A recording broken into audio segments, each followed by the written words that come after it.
Ayin Beis, Volume 1, we're up to Chapter 90, which is going to conclude the discussion about the concept of number, Sefirah, Melosh, and Misper. Also going to conclude the Maimer Noach, the 23rd Discourse, Taaseh. And the discussion here is all within the Shalah on Pasha Bamidbar, Daf Shin Mem Zayin and Daf Shin Mem Ches, in the context of two types of numbers. How number is sometimes a negative. We see that a bracha, a blessing, does not dwell, does not reside, or does not manifest on something that you count. That's a Gemara. On the other hand, we see counting is clearly a virtue, which was discussed earlier. The Shalah asks this question and answers that there's two types of numbers. There's Misper Ve'elam Haza and Misper Ve'elam Haba. Misper Ve'elam Haza, as he calls it, is a leitayf. It's not a good thing, because it refers to the count, the number, as we identified in this material world. Material counting, so to speak. Which distinction, right? That's why it's not good. A middle of a saying, a middle of a sentence. Now, first it says shahu chumri, so it refers to chumri. It refers to the count of material things which are crass by nature.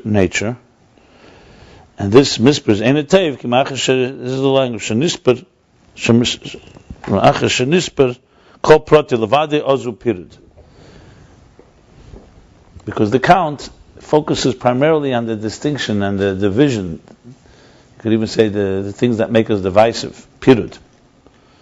And it also reflects on something that has an end, it's mortal, limited. That can be analyzed at length. On a very basic level, look at what we count. Look at what we value. Someone has a lot of quantity, could have no quality. If it looks like it's a lot. Counting is very much, it's mine, not yours, that type of approach. By contrast, Misper of Elam Haba, and then, even though he didn't spell it out, and then it's not a bracha does not manifest there. Why does a bracha not manifest there? Because the whole point of counting there is not, it says, a place of blessing is a place of unity. If counting is a force of divisiveness, as a force of separating things, a bracha cannot be there. That's why when it's somim in the ayin, when it's concealed, so then you're not seeing, so to speak, the distinctions and the separation. So it's a unity. But then when you talk about counting in Elam Haba counting is, as he calls it, the words he uses, Hasogas Elam Haba zeh misper bilti misper. This number is really a number that's beyond number. Still a number, it's within structure, but the focus there is not on the separation, and it's without end. And this is es shadar limnos. So here there's actually a virtue in counting, because you're not counting to separate things, you're counting to unite things, or you're counting to recognize the quality of something, the value of it. And the example he gives to explain it is what Talmidei Chachamim ein lehem menucha, that scholars do not have peace, not in this world, not in the world to come. Because in the hasogas, in their comprehension of the divine, they're constantly elevating. So it's an endless journey. It's a journey, it's hasoga. So it's comprehension which is in the world of ischalkus, in the world of structure, in the world of distinction. But the journey is yelchem achal achal, is without an end, because just as he puts it, hu yizborech ein tachlis aseh goseh, there's no end in comprehending God. So it means that we're constantly traveling. So number there is just identifying an endless process. And this is the number of Elam Haba. Okay, in case. And Lasid Lavi, this will be fully manifest. Today we have the Ketzur Hamasig, we have the limitation of the comprehender, us, and the Emek HaMusig in the depth of the understanding. And Lasid Lavi, in the future, we'll be able to continue that journey, an endless journey into the divine. Tfunose ein misper. So you say tfuna ein misper. You use the word misper again, but you're saying ein misper. So it's a misper that has no misper. Okay.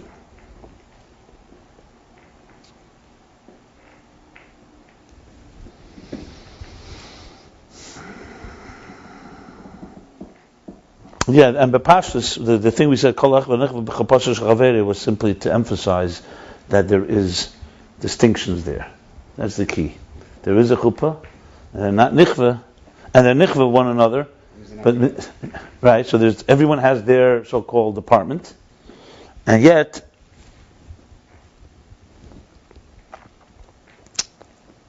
there's enerich levels. Right, and yet there's enerich levels. I don't think there's proof from the Memre Chazal there's enerich levels. There's proof from the Memre Chazal that there's distinct levels.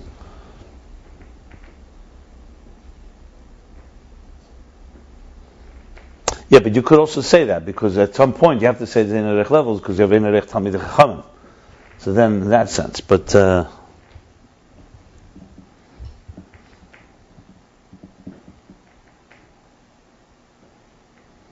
okay, so you have both distinct entities, and each entity, as he says, is a davar shebeminyan. Not because it's enerich Talmidei Chachamim, maybe because Yelchem Materiality, Talmidei Chachamim themselves keep on climbing higher and higher at different enerich levels. Okay. You could say that, yeah. They keep on climbing. So you have both things now. An Elam Haza number, therefore, is a negative, and therefore you don't count. But in Elam Haba, the count is each one is a Talmid Chacham. Each one is, like he says, Davar Shebeminyan She'en Le Bittel Klal Yesod Davar Choshev V'Naila. Each one has that type of quality. And this is what it means. The Gemara says, when they're not following God's desires, so then what do we have? The number is a negative. That's why misper yeshli kates of gvul. That's why you say haya misper. But when they do follow God's desire, which means they're elam hababdik, not elam hazadik, they're living a life, a spiritual life, then it's lo yisafir. And then he concludes in the chapter 89 that there are two ways to interpret this. So till now we've been speaking misper eir, misper akelim. That eir focuses on so-called the lo yisafir, the element that is really beyond number. It's called the divine element of structure. And kelim focus on the quantity. As we said earlier, that in eris, the higher you go, the more eris there are. The lower you go, there's less energy, which is quality. In quantity, in kelim is the other way around. The higher you go, the less you have. That's how we explained it till now. But now he actually goes and breaks it even further and says even you can interpret this whole idea also with kelim. So one way is explaining because the kelim themselves are also revealed. The kelim of Atzilus, the containers of Atzilus are also a divine structure. They also reveal the Gilei Helam. They're not a new entity. In the parentheses he explains Gilei Helam from Ak. You could say even from the Rishimu, even the power of that created them, the Eitz Rishima from Lifnei at Simsum. He brings the diuk is in the Lashon Eitz Chaim. This he did not bring before. And his Galv and his Savim Mitzias HaKelim.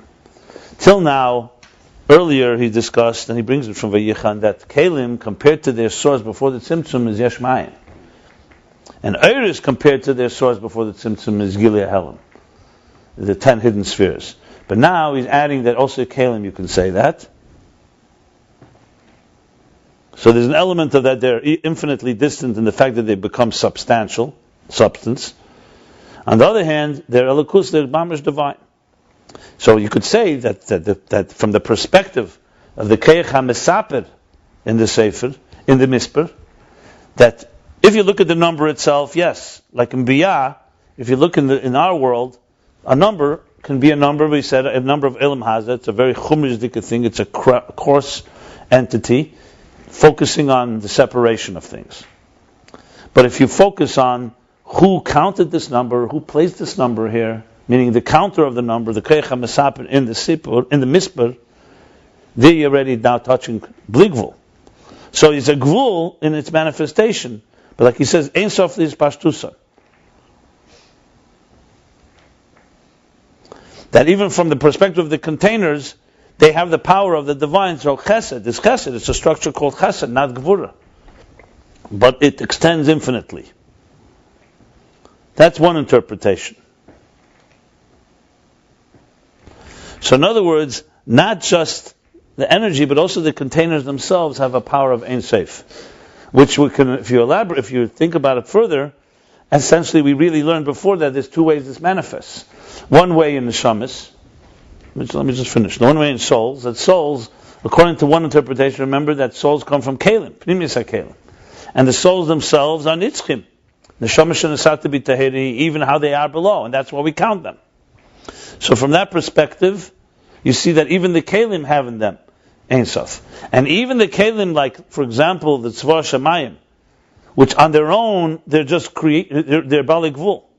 They're finite creatures, just like any finite creature. And the Keich Ein Sof, as we learned, the power, the divine power that gives them Chazakim Kiyemi Barim, that they should be perpetual, is outside of them, but it does impact them. So you could see that maybe that's why he's focusing Kalim, that even from the perspective of Kalim, there's an element of Ein Sof that we see. And even Kalim, even Tzvah Ha'aretz, we see also perpetuate, not an ish, not each individual creature, but the species does. As you spoke earlier, that there's Hashgacha even on this earth, it's just not revealed. But you have to say that everything has a divine force in it. So in other words, even the Kalim of our world, which of course is critical in the interface. So there's nowhere in the world, that whether it's in heaven or on earth, it's just a matter of revelation. That's not permeated in some way by a power of Ein Sof that gives it certain perpetuation. On earth, it's the species. In heaven, it's each individual creature. The soul, it's the thing itself. The soul itself is Kiyam Atzmi. That's interpretation one. Then interpretation two. Even a daimon has a soul. We're not touching that. Well, daimon, you could say also species. Well, the truth is daimon can be, I'm thinking about it, because daimon seemingly is like the planets. It also, a stone doesn't die. Right, there's stones from Shishim. So I don't know, you have to understand. So maybe stones would go into the category of Kader Ha'aretz, which is like Tzvah Shamayim, not Tzvah Ha'aretz. When you say Tzvah Ha'aretz, you usually mean animals and plants. Things that inhabit the earth. Yeah, that are part of the earth. Right. So it could be stones is like part of the earth, like a mountain. A mountain is also, mountains don't die. So we're not discussing those. Probably. I mean, I have that interesting question, but it seems like Daimim Shebar is similar to Tzvah Shamayim in that sense. Because they Ayin Beis. It's not like a stone dies and gives birth to another stone. But that, I never saw that, but that would be an interesting qualification. Yeah, it makes sense, because the earth itself is definitely in the category of a planet. The planet Earth. And Mayim is the same thing. Yeah. No, Mayim, there's three opinions. And some say it's Daimim, some say it's Sameach, some say it's Daimim Shabbat Sameach. Yeah, because it grows. And there are rivers that are essentially diminishes. Yeah. The Arizal speaks about, he speaks also about salt. There's three types of salt. Salt in water, salt from mountains, and salt from deep in the ground. Also, I mean, anyway, that's a separate discussion. The point being, however, interesting distinction. But the bottom line is, what he wants to point out is that there's the Keich Ein Sof and everything. So I'm assuming and speculating. I think it makes sense. Why is suddenly is he machriya? Is he compelled to the first interpretation? Why not just go back to what he was saying till now?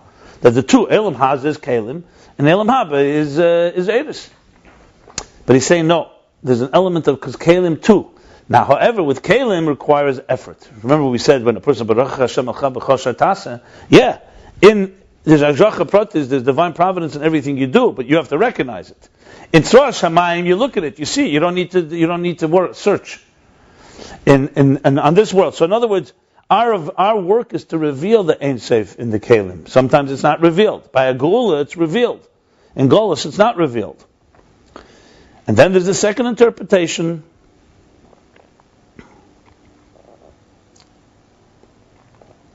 The Mispah de Elma Mchinas Ha'eris. The Mispah of Elam Haba, the number in Elam Haba, the spiritual number of quality is actually Eris. And that, of course, is easier to understand because Eris is Davak. In a revealed way, energy, divine energy is connected, attached, cleaves to the source. And that's why the Mispah is in the form of not Mispah. And Bezman She'esh Eishon She'esh Shalmokim, meaning when Jews do their Aveda and Teira and Shuvah, then they bring into the Mispah of Elam Haza the power of the Mispah of Elam Haba. Whether it's the Eifan of through Kalim or through Eris. And that's the job that we have to do. So to add one more point, the fact of the matter, even the kelim, even though they have it on their own, clearly, when a person does his personal avodah and he's aware of it and he works on connecting himself, then of course he reveals it in the containers. But he goes even further. He reveals it even in the containers as they are in this world, Elam Haza, where on their own it's not appropriate to count. Which really answers another question. He's saying that Rashallah asked the question, counting is not fine. Well, counting is good. And he answers, Elam Haza Mel Baba. So what about the counting of Israel on earth? We're not counting them in heaven. So the answer is, and that count is a positive. There's no question. How could God count them? So the answer is because that's a count of Kedusha. You're not counting the Jews, the souls, as they are distinct and separate. The count is from love. And the count is because of the Shekhinah, like he says, it brings the Shekhinah down. So you see from that, it's not just a question of two counts, one in heaven, one on earth, one in spiritual, one in the material. Even in Elam Haza, if you do it right, you can count. That's the point. That's the Chiddush here. On its own, in other words, the Gemara is talking about counting the way material people count.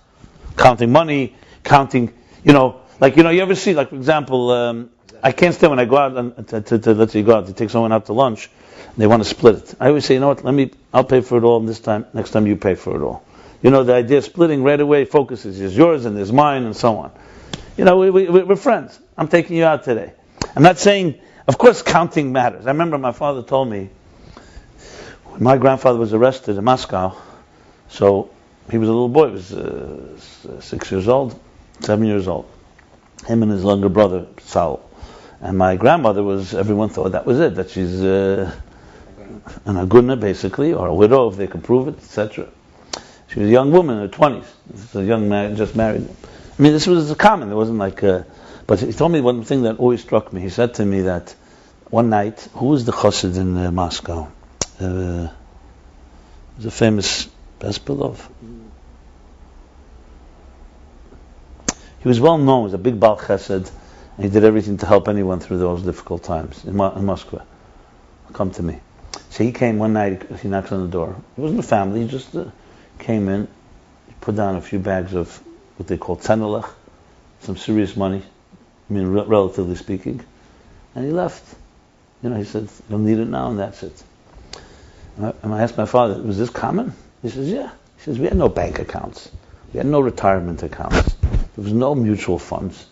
It didn't exist. Yours was mine. We're in it together. I said, this was common, he said. He says, yeah, listen, there were a few people who made more money, etc., but it was a common practice. So I said to my father, what happened? He says, in here, America, it says, ish tachas gafne, ish tachas taaseh is both a blessing and a curse. It's a blessing, everyone's at peace. This one's sitting under his vineyard, this one's sitting under his fig tree. But then there's another ish tachas gafne, ish tachas taaseh, which is a negative. No one cares about it. Everyone has their bank account. He says, we came here, now, so here's a perfect example of Elam Haza and Elam Haba. Elam Haza, what's yours, shalish, shalach, shalach. Is that Amidas Gedusha? So the Yeshem is Amidas Dain. It's obviously not as bad as someone who says Shali, Shali, and Shalach, Shali, but it's another story. But a Chassid Zakt, Shalach, Shali, and Shali, Shalach, and Shalach, Shalach. In other words, it's an attitude how we look at the period of Elam Haza. You could people can say, listen, I'll be moral and ethical, but yours is yours, mine is mine. We're not in the same world. That's not. We're not putting it in one pot. And I'm not even saying Al Pitayri. It's Al Mavazba's Yesim Mechemish, etc. So it's also not something you just be reckless.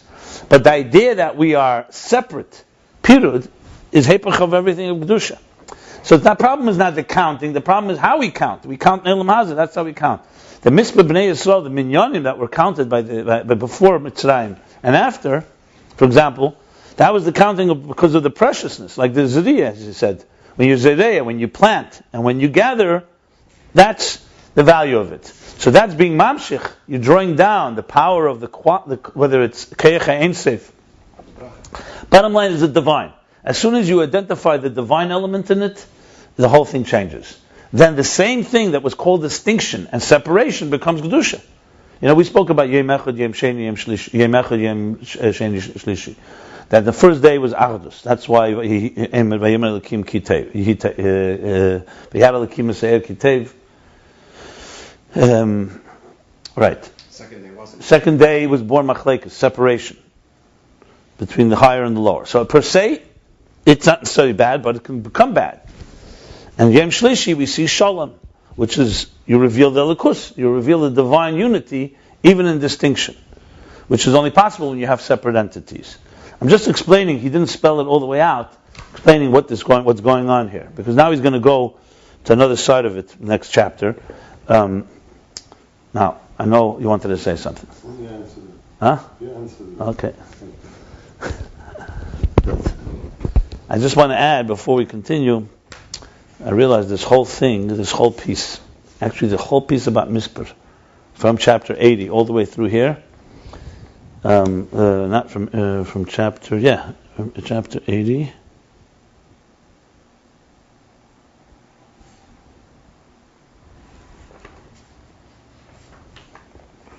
Chapter 83, I'm sorry, is all based on Eira Teira. And Pasha Kisisa, he brings the whole thing very, very briefly. I was just reading it, it's fascinating. If you guys want, I can learn it inside, like we did the Shari Tshuva, but it's really interesting how the Tzemach Tzedek's short notes, the Rebbe Rashab makes this whole arichas. Now, the Shalah is brought there, Mispar Eris and Mispar Kelim, and actually there are details there that help understand this. Very many details. So, well, I can learn it inside. It's have to really go through it all. It's right in the beginning of Pasha Kisisa and Eira Teira Shemesh, page 1823. Isn't it better to finish the... Yeah. I'm saying if we want to, but it's not. He brings everything. He brings the whole thing about Tzvah Shemayim, the whole psukim, all the Mamor Chazal, Agan Hasad, everything is here. Mamish everything. The Pirushim Amisper Amen Merev Einim V'Amet Keyachishlena. The Sumar Menechem basically. But what's especially interesting to me was when he speaks about Sefirah, how he describes them. Very, very fascinating. And how much it helps in understanding this. You can also see here that all three interpretations in Sefirah are also based on this. Because what we're going to learn, obviously, is that here we're focusing on number. How do you find that? How do I find it? No, the Mispar is in this manner, for example. How do you find a Gemara if you don't know where it is? You know your way around, right? One thing leads you to the next. I know my way around in these things pretty well. First of all, I worked in Sefirah Likutim, so I know Eira Teira quite well. I don't know it on the pages, but I know it pretty well. Secondly, it's not very easy. Either look in Sefirah Likutim on Mispar. One mind leads you to the next, like a little detective work. It's like you look in the Gemara, like let's say the Indian of, when he talks about limnos. So you see it's the Gemara Beya, but then you look at the other side, it says Zvachim, and I think another Gemara somewhere. One place leads you to the next. It's really the way to do it. Tzemach Tzedek actually, once you get to the Tzemach Tzedek, it's very easy because he himself tzeichens everything. Everything has a source. He tells you exactly when the Alter Rebbe said what and what year. It's amazing. So you really get very grounded. The Mittler Rebbe doesn't give sources. Mittler Rebbe is like the Rambam. It just flows. But Tzemach Tzedek, so you go from one thing to the next. I already found some more, so I found something else. Once I see the psukim he brings also, I look on the Maimorim on those psukim. Like Sumar Menechem is a pasuk. So you look at Tzemach Tzedek, Sumar Menechem, will zeichen, here are the cases where the Alter Rebbe spoke about this and gives the different explanations. He's a big compiler and also explains the things. Like I found Sefer Akira, there's a whole thing, Sumar Menechem. I'm in the middle of reading it actually. So, look, it was one of the things I suggested. If somebody wants to do it, I'd be happy to show anyone here how to do this work. It's not that difficult. It's just knowing how to navigate, really. It's knowing how to navigate. A lot has to do with the psukim. Once you know a pasuk, you can pretty much find where the mamorim on that pasuk is and so on. The Sefer called, right? What's it called? Not Ayin Beis, but the one from the Rebbe's grandfather. Lavut. Maramakemis, everything in Chassidus where it's on psukim. I can't believe I don't remember. You know the Sefer? In Ayin Beis?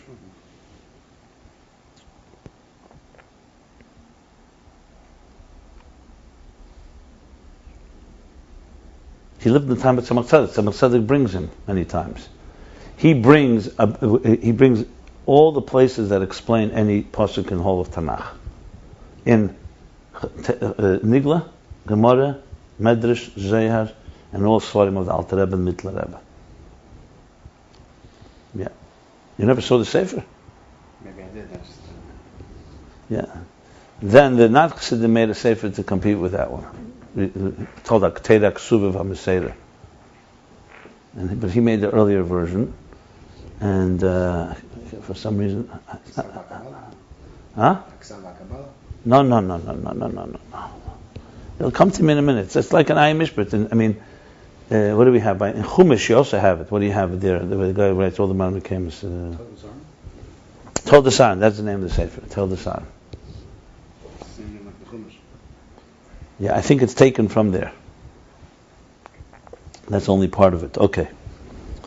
So the bottom line is, I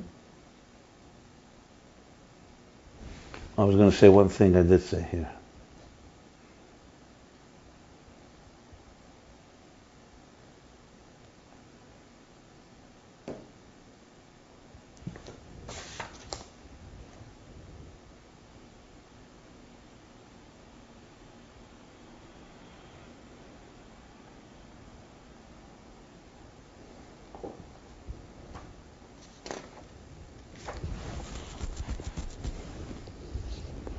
Okay, so let's continue on, chapter 90.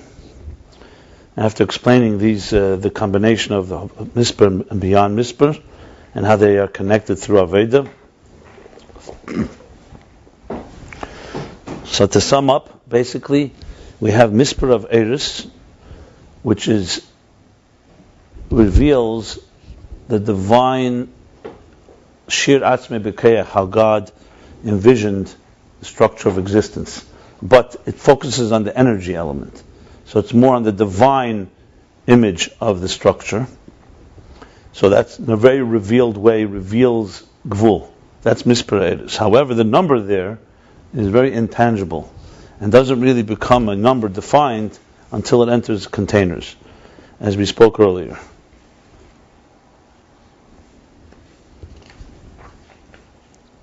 Right. Then there's number of containers. That already takes on more tangible form. But the number of containers still being in Atzilus, so this focuses and reveals the actual structure. But it's a divine structure. So it's not the divine energy in the structure, it's the divine structure itself. Chesed, Gvura. So Kalim reveal that, but Kalim don't reveal it quite the same way as Eres, though, because everything is more concealed in Kalim. But nevertheless, they do reveal some of it, and obviously through Aveda, through bringing the air into the Keli, it reveals it even more. And then there's how Kalim are in Elam Hazeh, where we just have number, pure kamos, pure quantity with very little quality. And there, number can be a negative thing. So really, that's what it comes down to here. And of course, our work is through our Aveda, through Torah and Tefillah and Shuvah, we're able to bring down that higher dimension, the divine element of number, which is really beyond number, into number. If you mention a Sefirah, any Sefirah, are you talking about Oros and Kalim or just the Kalim? You just mentioned Teferes. This is the disagreement in Kabbalah. Some say when you say Teferes it means the Keli, some say it means the Er, and the Arizal reconciles and says it means the Er and the Keli. If you want to be precise. So generally, when you say Teferes, you really mean Er and Keli. You have to distinguish. But when you just say it regular, that's the question they have. But once you learn Chassidus, you realize it's everything. And the question is what you're putting focus on.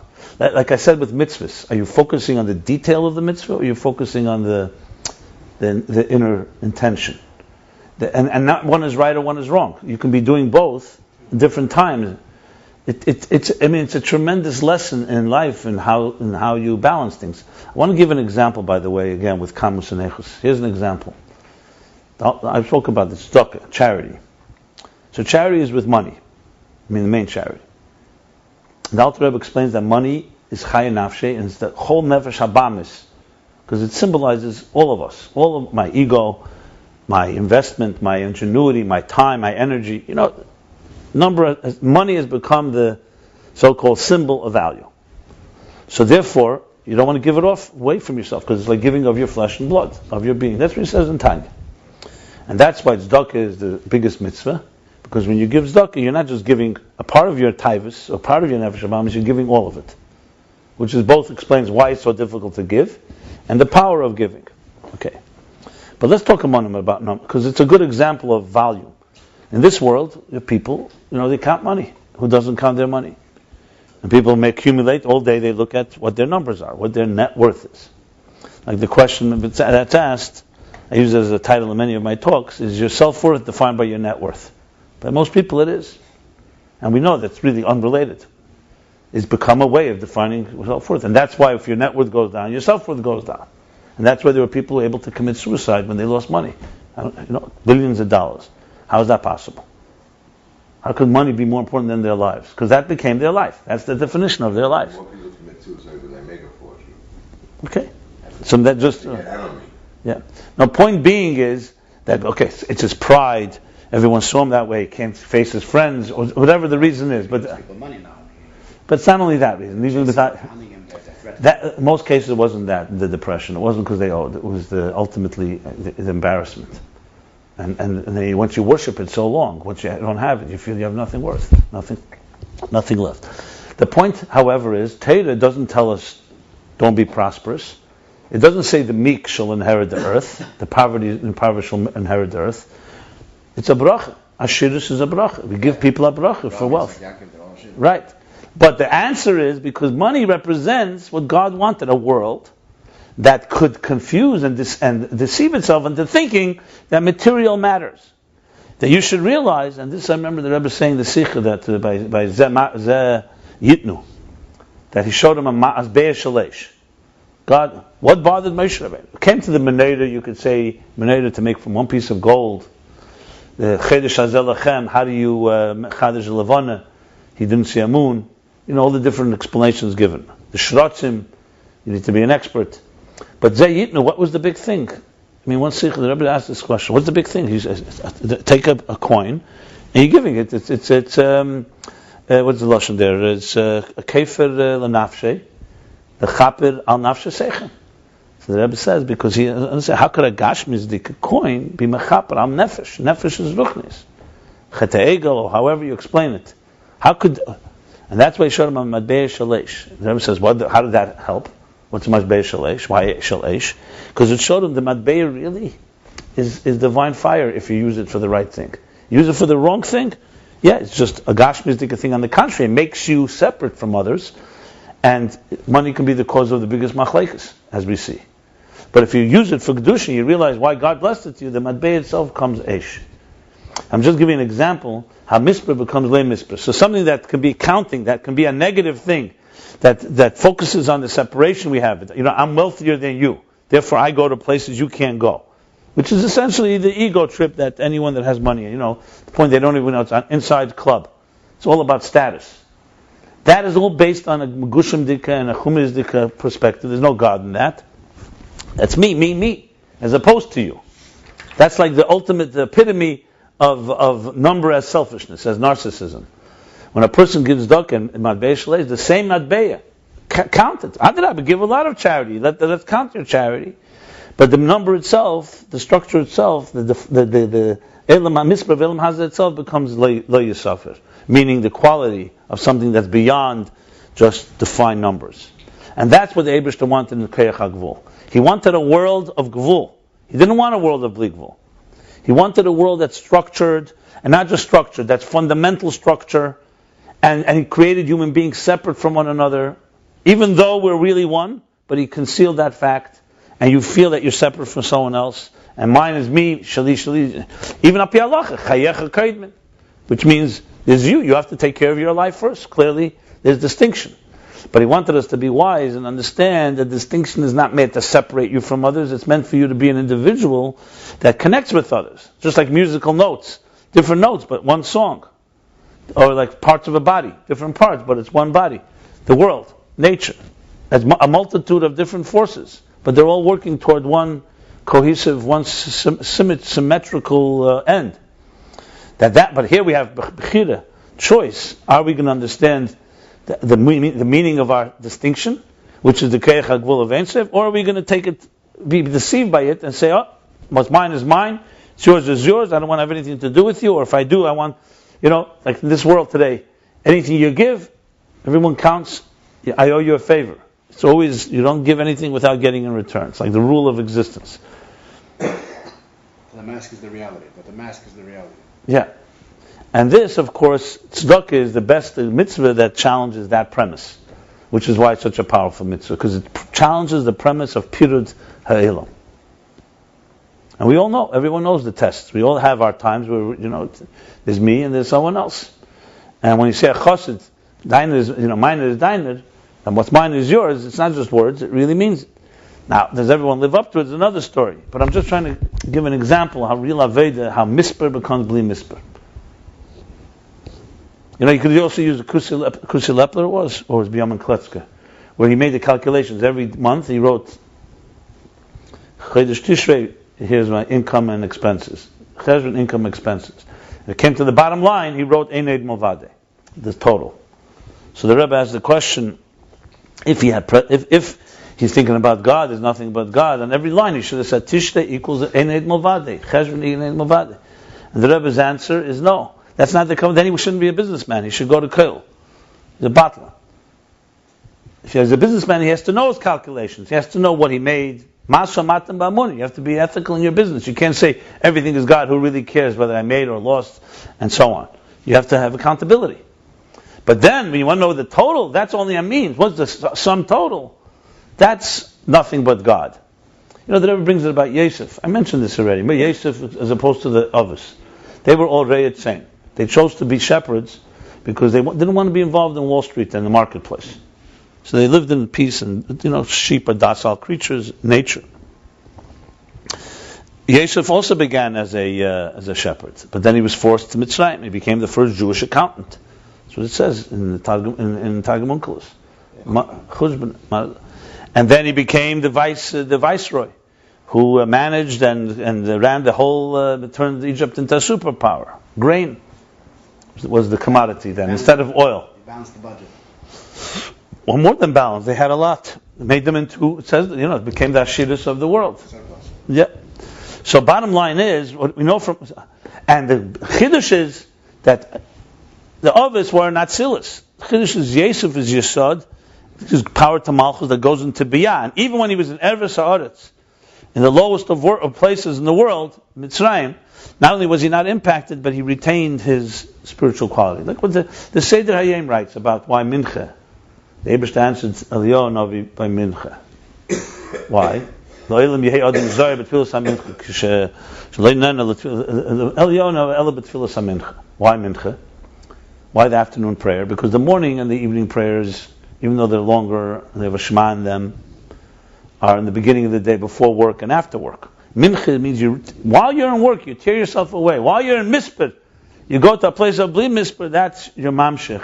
In Tachtenim, in the material structure of existence. In business, which doesn't get more defined than that, you realize what really matters.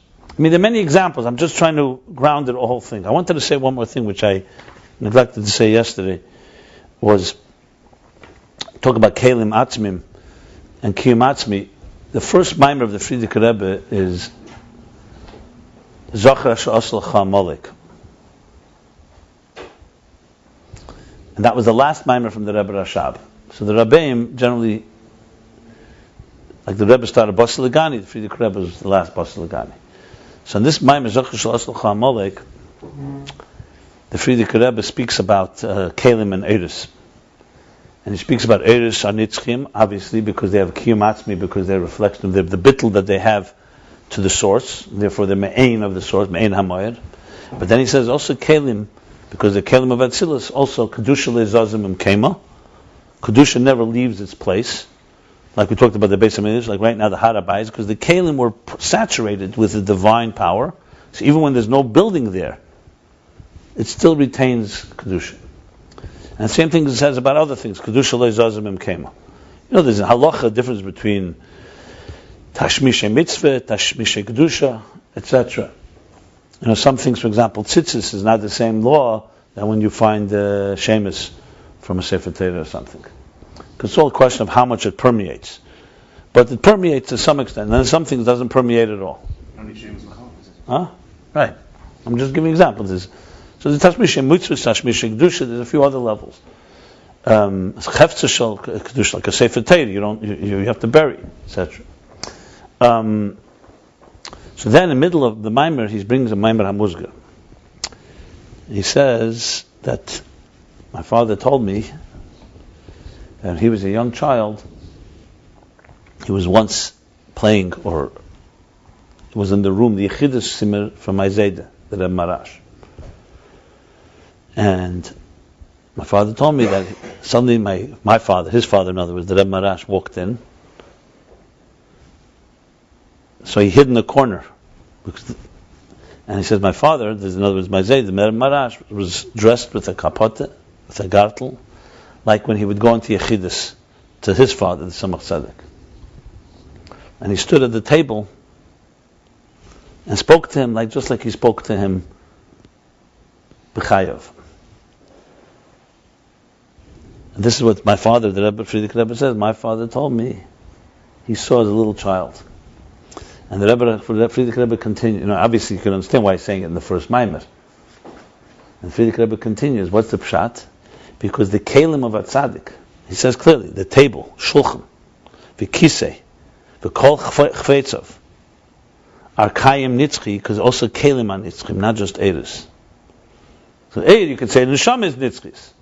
That's why he came into the room, in other words, and stood at the table as if, because the kedusha le'zazimim came up. Just wanted to give an example where it's not just the eris, but also the kelim.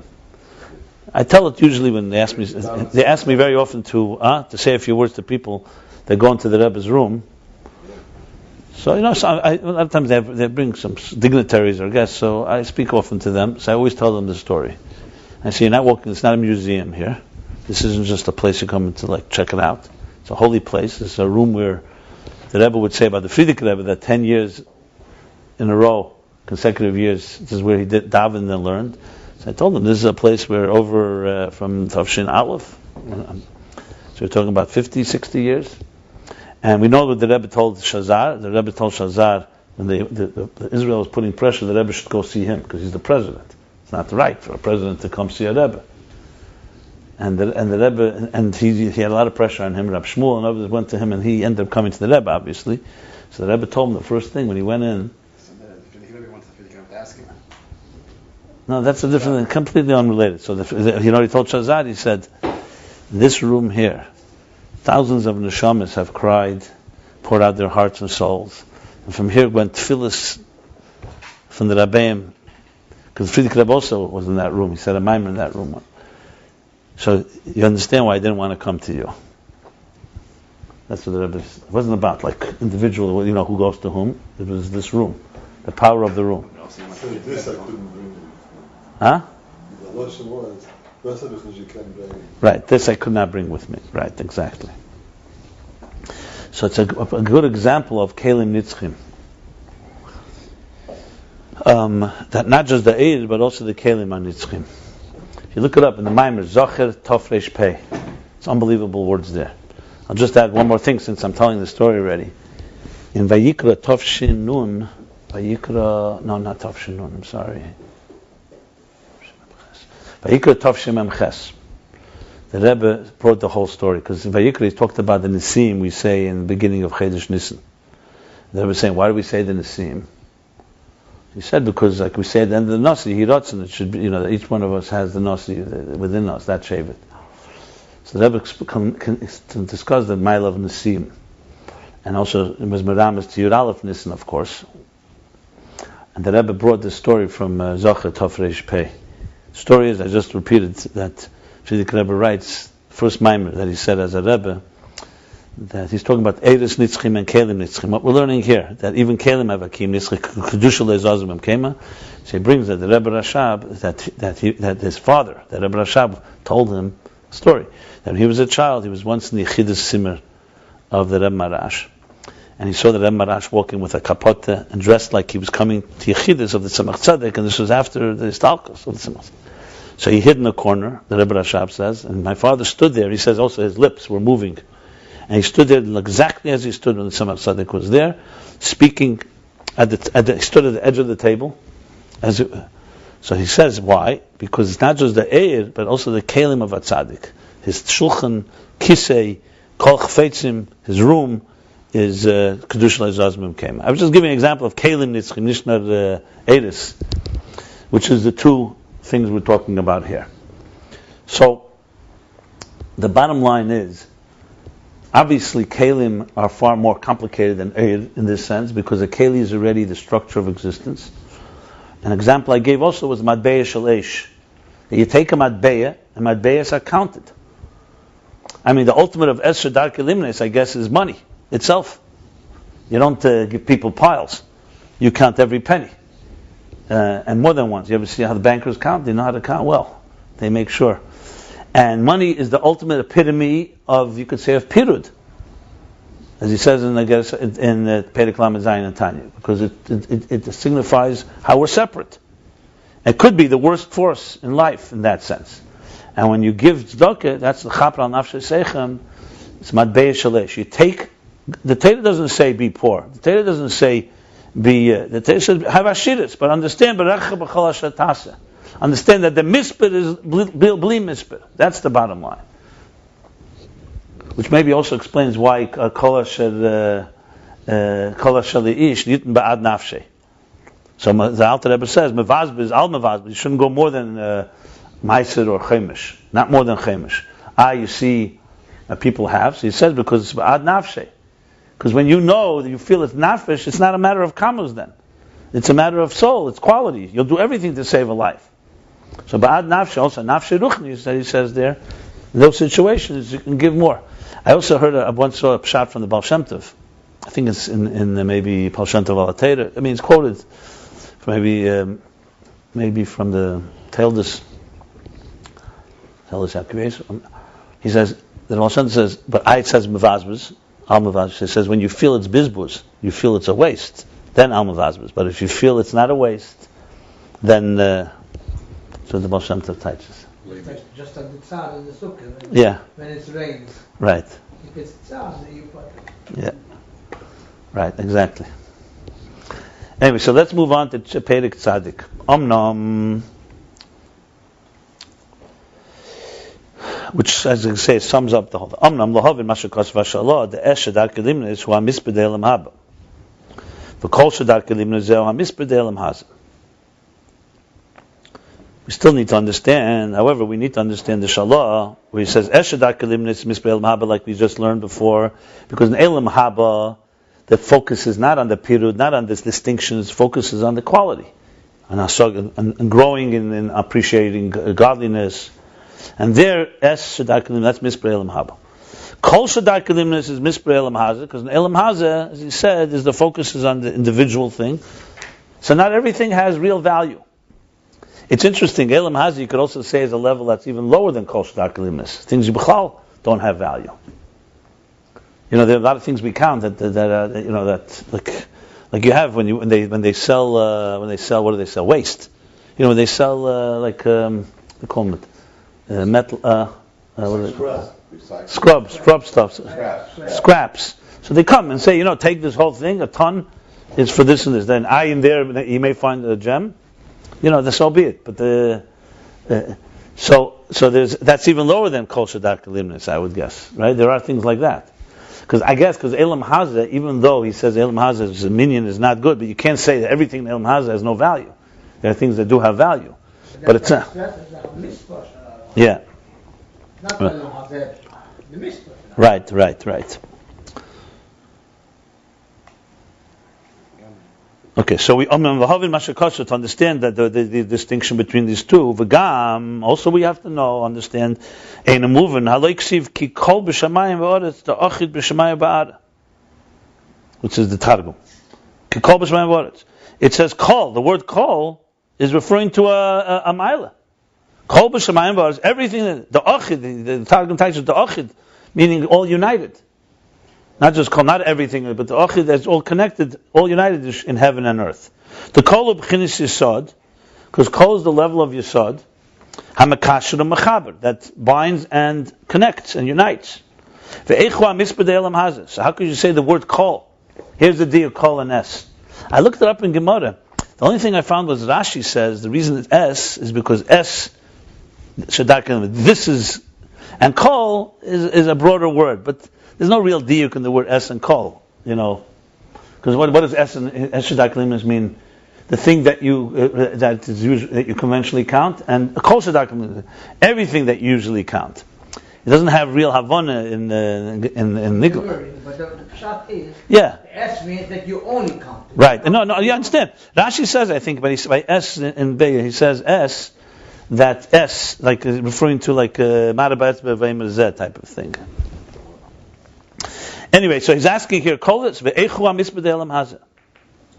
as I mentioned before, this all is actually Tzemach Tzedek.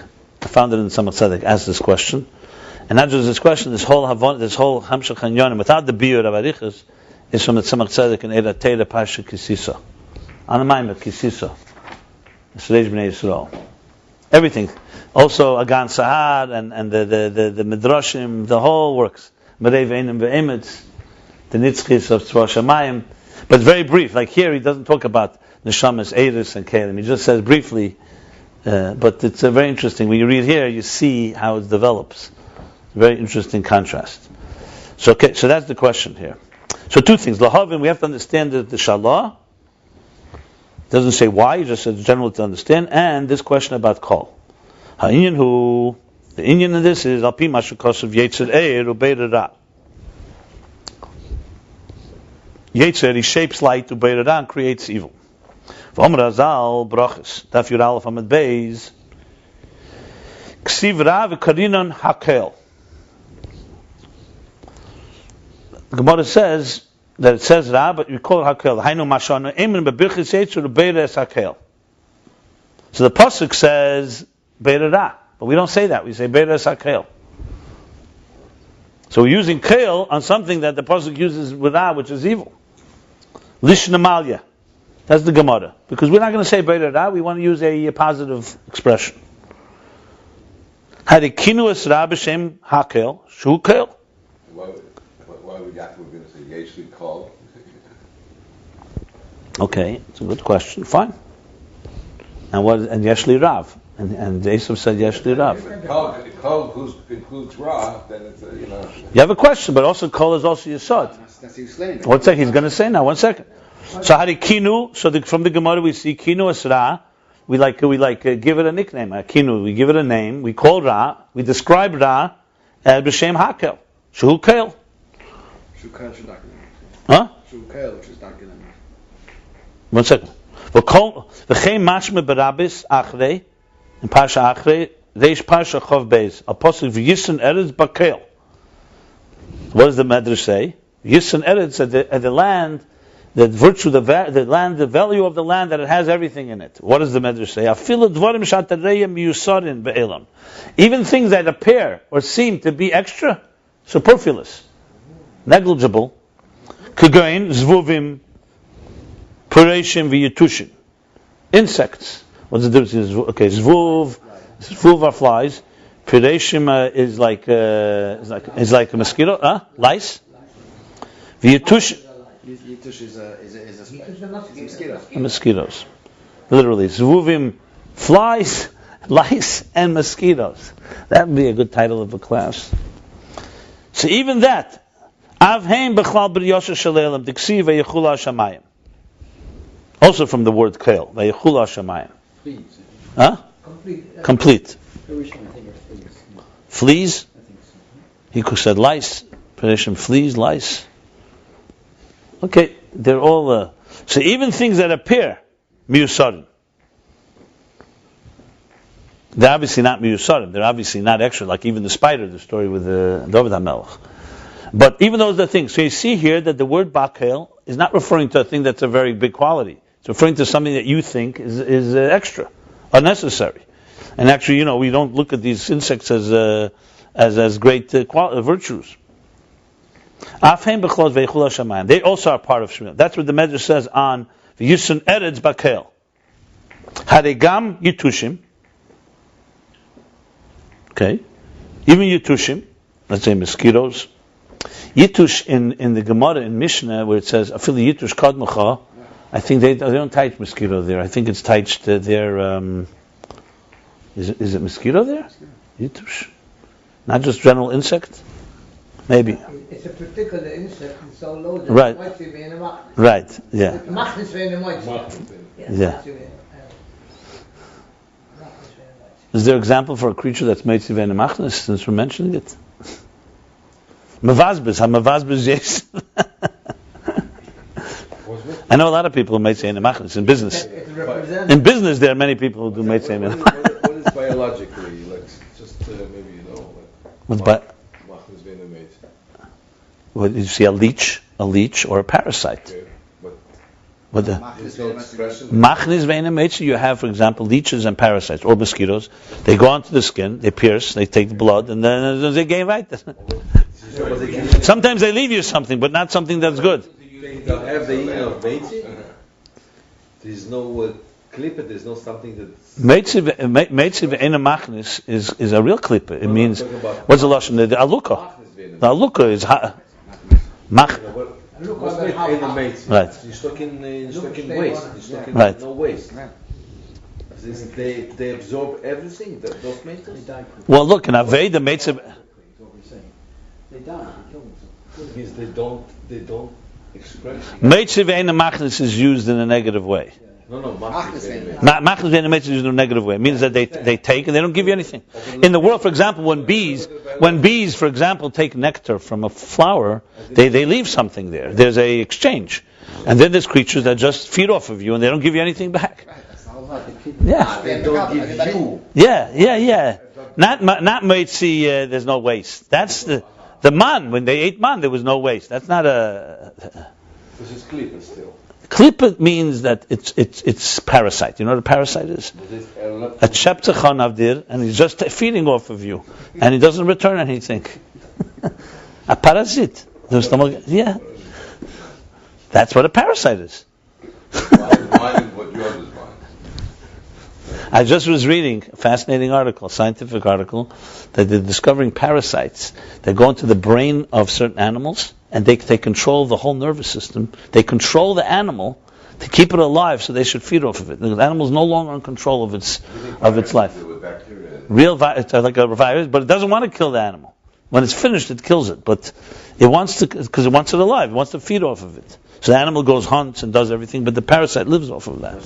They control. No, I read an article.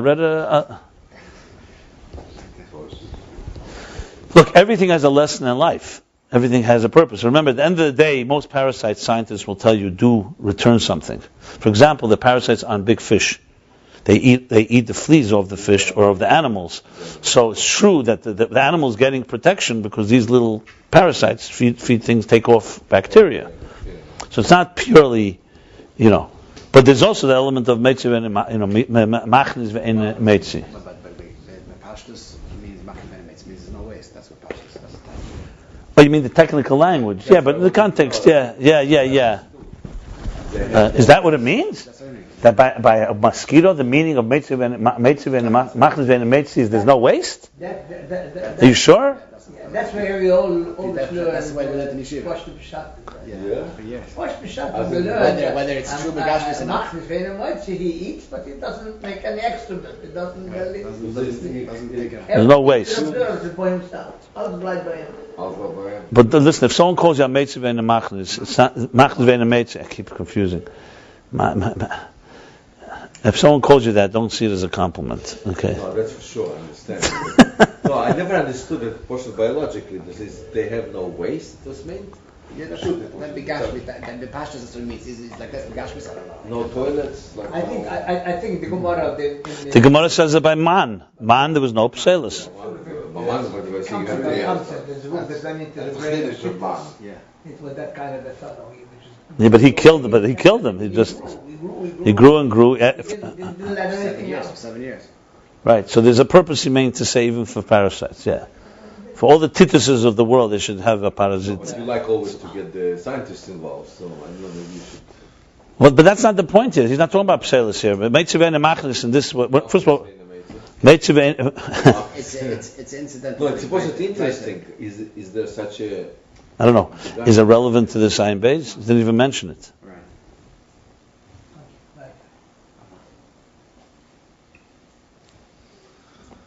They actually does mention in the parentheses. Haregam yetushim shemachnisim ve'enim meitzim mitzim. Here clearly doesn't mean pselis. He's talking here about they take parasite, a real parasite, a piafke. Yeah. Piafke, there was. Now, some places in Chassidus. No, but when you say the word piafke in Belaz, you mean a user. He's a user, not a.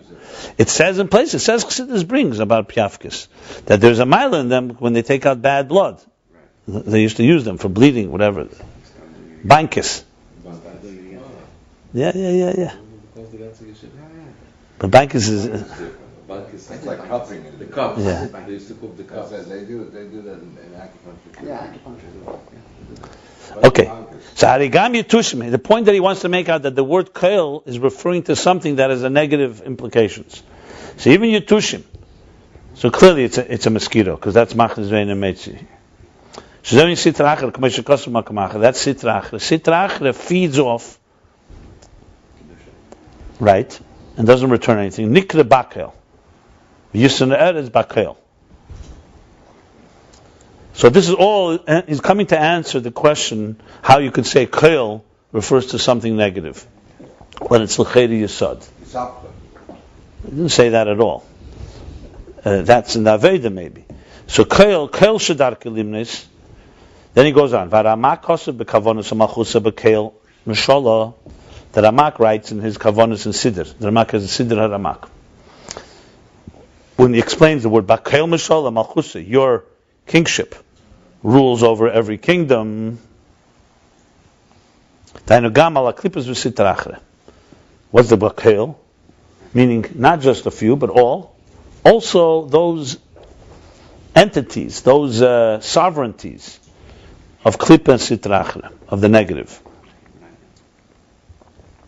Hare the b'KOL KOL hakel. So we see from this that the word b'KOL is actually KOL hakel. Kishmoi kenu. It encompasses, includes everything. So now, how do we explain this? So he says, "V'yesh leim al pi masha kosev makam achar." So how do you explain it? So here we basically say a KOL has two sides to it. One side that it's yesod and mekasher ochid shmai v'ara, and here that it includes even the negative ra and yetushim and so on. Yesh leim al, according to what it says elsewhere, the my yesod yesh beis minei shefa, that from yesod, in other words, yesod of atzilus, Sefirah yesod. There's two types of transmission. One is from the right side, from chesed, that transmits and carries the flow only to an appropriate place. That's a internal and a core type of hashpa, meaning a healthy, holy hashpa. V'habeis is a transmission mitzad asmal that comes from the left side. We're also a transmission of mesis, of extras, of the leftovers, falls and is for the chitzenim. That's what KOL means. It encompasses everything, both sides. The KOL b'chinas yesod, the b'chinas asmal nimshach lakel. So KOL has everything. When you say KOL, it's yesod. Yesod is mashpia to the right places, it's in the right way. And it also mashpia to the wrong places. It says what Chassidus brings shmamis yadayim to tofish, or you have the different expressions where bacteria, where do they come to feed? They come to feed where there's a lot of energy. Or like in Tanya, he says when it's like a klipa gets kachai, it's like someone throws something over their shoulder. Crumbs, exactly.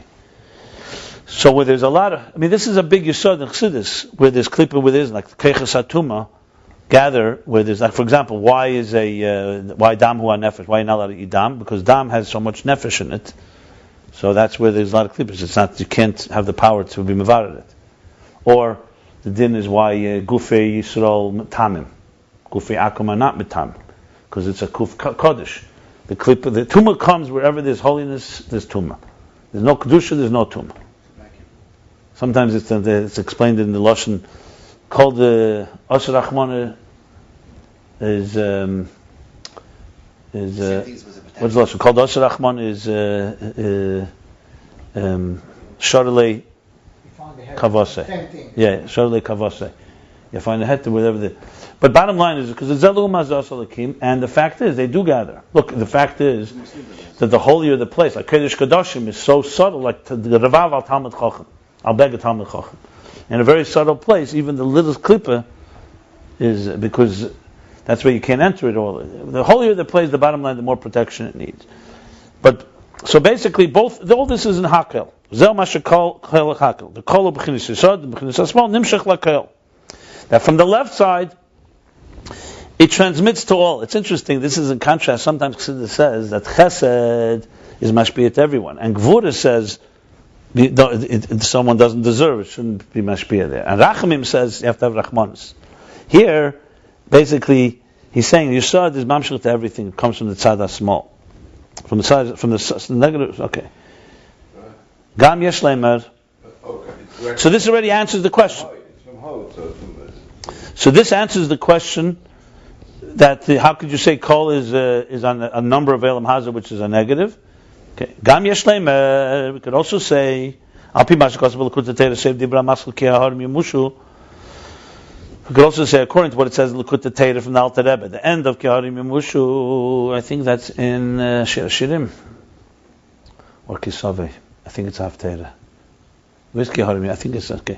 In Likut Teira, he says, "Hafesh bein ki kol b'shamayim ba'aretz l'mashakasav ubris shleimi loy timait." The difference between kol b'shamayim ba'aretz that we just said before, kol b'shamayim ba'aretz, and the bris, yeah, the chi kol hu hamshach shal pi seder ishtalshlus. Ki kol is the level of hamshach that is according to the cosmic order, the structure. Shemismayit madreg lemadrega. In the structure of things, the way transmission works, the hamshach works. It's not an equivalent flow. It gets diminished and reduced as the flow goes. Like in any structure, the sunlight, the farther from the sun, the further the light is diminished. Avlubris shleimi light timait hushanim shebchinas gili mamesh lamata. Bris shleimi because it's a covenant. Shleimi means loshen shleimus, loshen shalom. My bris shalom basically. My shalom, yeah. Basically means that there's not degradations. It goes. Yeah. Here, leitimid. That means leitimid. Leitimid means it does not weaken, does not reduce. It's not diminished. Hushanim shebchinas gili mamish lamata. Huh? What? Falter. Does not falter. Okay. That the transmission, the light is mamish. It transmits from above to below exactly the same way.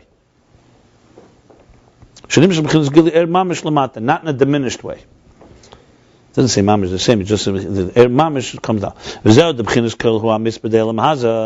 And this is additionally explaining that kail is the mispra of elam hazva. Kail shedarke limnes shemismayet ha'er b'bchinas agbolo b'chinas kama helamas v'esterim ad shenimshach k'tzat shefa gam lechetzenim.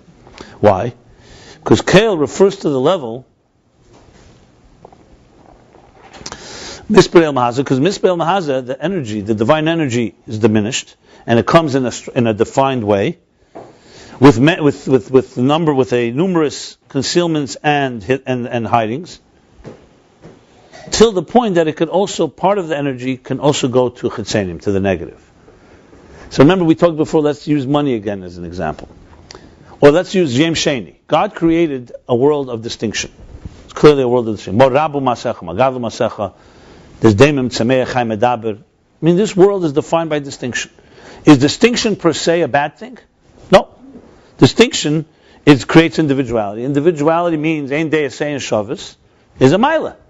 What's the mila? That each one can bring their perspective and you get a better picture. It's like pilpula daraisa.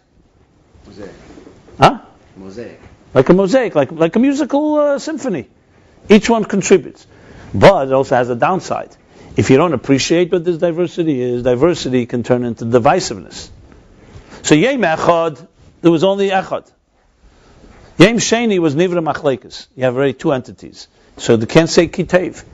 Yem Shlishi is Ba Akosav Ashlishi Machriya B'neihem. Teferes comes and makes Shalom. Shalom is not cloning. Shalom doesn't mean that two became one. It means two distinct entities, and there's a machriya that finds either a common denominator or finds a way that they both see it's win-win. So you have the Maila. Chassidus brings Tiferes is beauty. Beauty is never one color. You can have color blue, color red. You can have one musical note. It can never be called glorious, beautiful. You can say it's nice. You want beauty? Beauty is harmony within diversity. You have to have diversity for beauty. But also, when you have diversity, if it's ordered the wrong way, it creates a lot of noise. One note can be very monotonous, but if you have a lot of notes and you put them together the wrong way, it sounds terrible. You know, like they say, what's worse than one person singing out of tune? Two people singing out of tune. Right? You know what it sounds like. It's not gishmak. If you ever sing with people out of tune, you just stay quiet and let the symphony go on. But the point is that the Eibishter did not create his chalkus for there to be machlekes, created his chalkus for it to be teiskalulus. Toyu is the epitome of his chalkus. The things are divided and they can't get along. Tamid Rabbi Akiva. Because of their greatness, nichve b'chuposah shel chavere, and only the nichve. And they self-destructed. Then you have, so someone will say, you know what, it's not worth being separate because we can get into a fight. No. Ein they say, be who you are. Look, what does the Gemara say in Barachas? Baruch Chacham Harazim. Someone who sees sees 600,000 people, Moshe Rabbeinu. Chacham Harazim. You don't say it a negative, it's fragmented. It's the Chacham of the secrets. Because he's able to understand Kol Day V'Day. You know, most of us hang around with 2-3 types of people. But to be Sevel, all kinds of different types of individuals requires only a God can do that, or a Moshe Rabbeinu. The point is that diversity can go both ways. So when he says here, so if when the Eir is mismayit, you know, when he says it's koil, that's what happens. As the energy is hidden, like the Yerushalmi says, we are all one body. Just like one hand can't hit another hand, how could a Jew hit another Jew? And yet, on Rahman al-Islam, we see what happens. The answer is because it's concealed. If it was leitimite, you wouldn't be able to do that. We would see how we need each other. You would never be able to hurt something that is part of you, unless you're blinded. But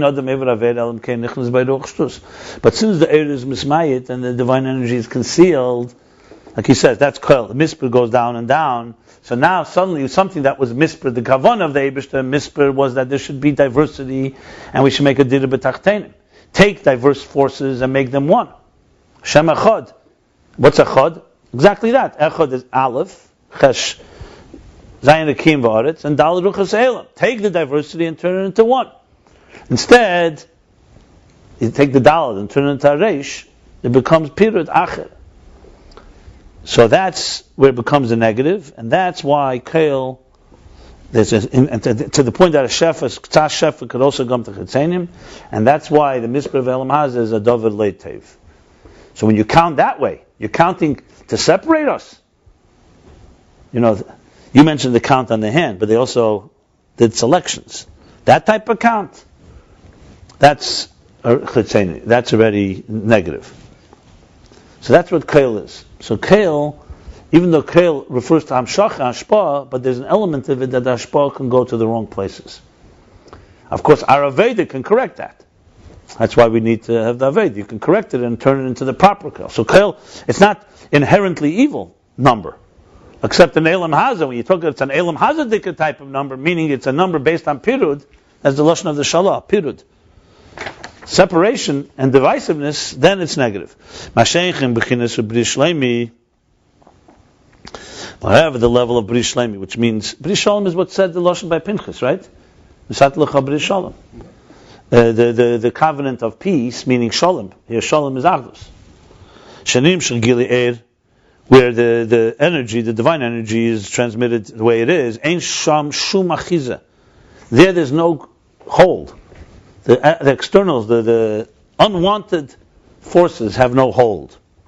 And it transmits only to the appropriate place. Again,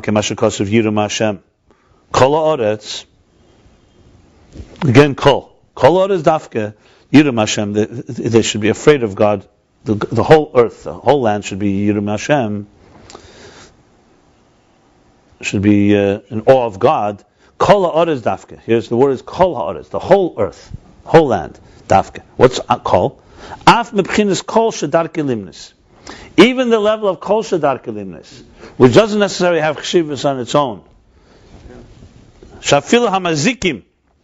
Before he called them Yitushim, now it's called Mazikim. Even those destructive forces, Mazikim, destroyers, Yudeim, Mashem Yisbarach, are also in fear of God.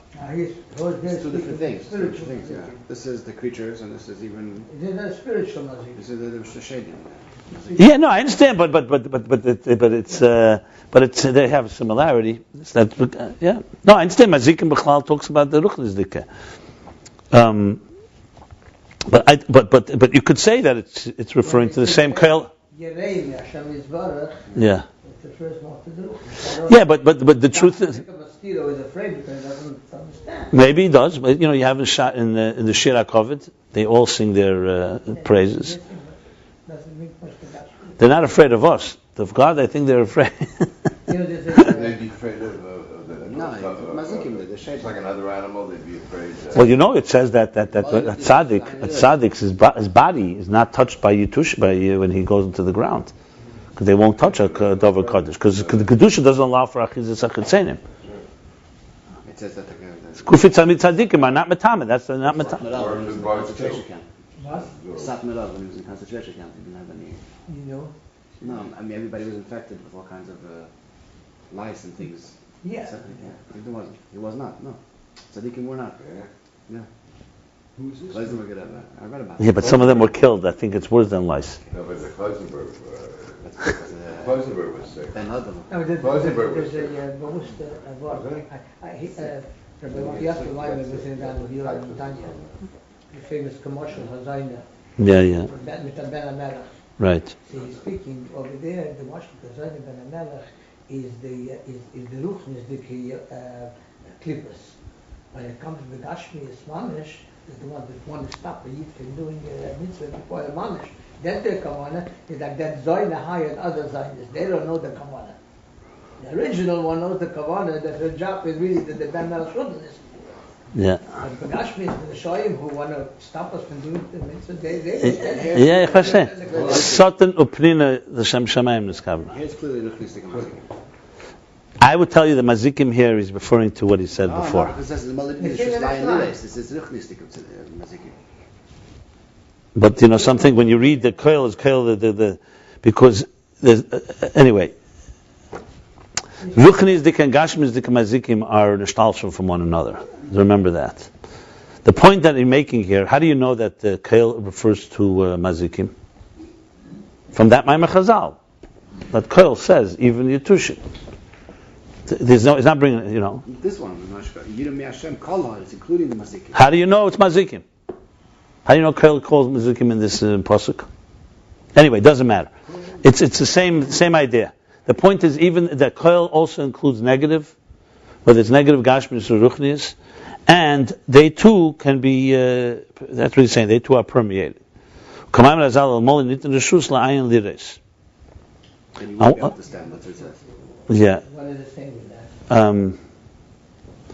No, meaning that even Mazikim, who are negative forces, if they were able to see, what? No, we're able to see the Mazikim that are all around us, then we wouldn't be able to stand. That's what Maimar Chazal is talking about. Yeah. Then we wouldn't what? We wouldn't be able to what? We wouldn't be able to stand, and we'd be terrified. We would expire. He's not talking about the Mazikim Yureim. No. So what's the raya from Maimar Chazal? Right. So how come they don't hurt us? We look further. Oh, you're saying like that. Is that the Gemara, Taka? Where's this Gemara? Where's the Gemara? So in the Shus Line, so if we had the ability to see, we would be afraid of them? Huh? We'd be terrified. V'afa bikein ein esim klum mipnei meir shamayim. Yeah, that's what he's talking about that. So, nevertheless, one second. But nevertheless, they don't do anything to us because of their fear of heaven. And to the point that they cannot transgress God's desire. But what is the connection one with the other? And so even if we did see, they wouldn't touch us. No, because they're afraid. connection is that they're mazikim, they're out to hurt us. No, but what I'm asking, what means imoli nishus? Ein esim. They're destructive forces. Huh? No, I know. that there's a Mashiach. No, but I'm asking a question. What does that have to do whether we could see them or not see them? Because we see how terrifying they're destructive, how they could hurt us. But they wouldn't do anything anyway because God doesn't let But them. why aren't they doing something? Because It's only an expression how destructive they are. Destructive powers around. Destructive forces. They're afraid of Hakadosh Baruch Hu. That's why they are. Like the Baal Shem story. Okay. So all this is the yiru of even the KOL. Okay.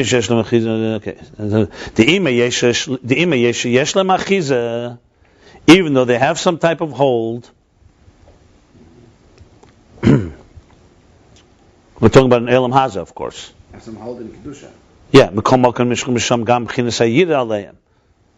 Nevertheless, some type of awe, some fear is transmitted to them.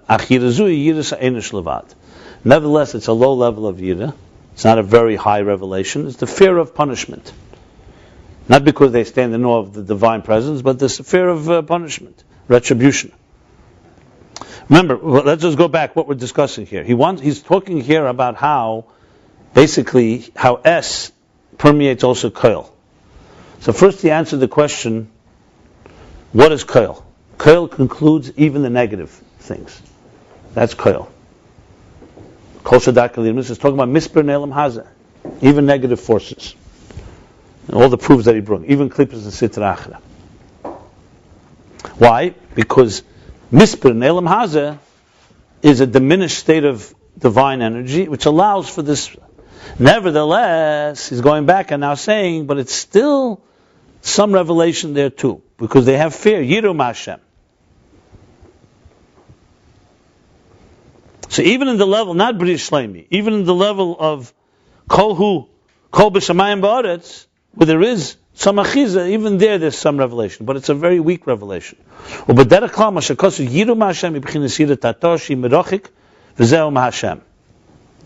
And nevertheless, when you say, I'm saying not nevertheless, but that in general, when you say yiru Hashem, you're talking about yiru Tatah, the lower yiru, like you say, yiru Sa'enish, fear of punishment, of retribution. Shehi merachik, it's from a distance.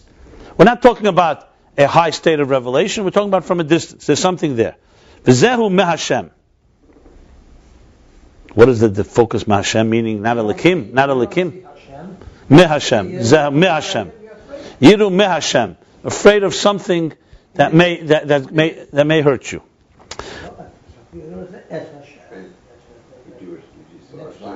V'tzorech liyas Yirus Hashem Kadeshav. That's another pasuk, right, not Mehashem. But Tzaddik Liyas, this is a diminished form of that, just keeps them away from hurting. And what the real full, complete level of awe of God, or respect of God, is Yiru Hashem, Es Hashem Kadeshav. Because Bitl Mamish, which is a higher, which is complete sublimation. Shezol Pirush Es Havaya. These bechinas es hatofel mamish l'shem havaya. That's es shadar limnos, not KOL. That's the diuk here. Es. So mehavaya is more KOL. So the kavanah should be es havaya. What's what es mean? When you say something to es, means that you're toffel, you're bottled to it. Es. How do you translate es? Yiru es Hashem. You should fear es Hashem. Not Yiru Hashem. You fear God. Fear the God. Meaning, why the God? Because He is the thing, and you're just bottled to it. When you say something whenever you say something, it's like the king. Not just king. The king. He's the king, and you are secondary. You are bottle and toffel to it. That means true. So, bottle toffel l'shem havaya, shaloi li yeshum rotzim b'fnei atzei klal. That you should have no independent desire of your own at all. Not like the klippos. The klippos have minimum fear. So something is there. Me Hashem. This is the level of Eshadar Kilimnes. So it's interesting. The S has a double thing. It means it has the value of being counted, but the bechinas S hatofel or bottle.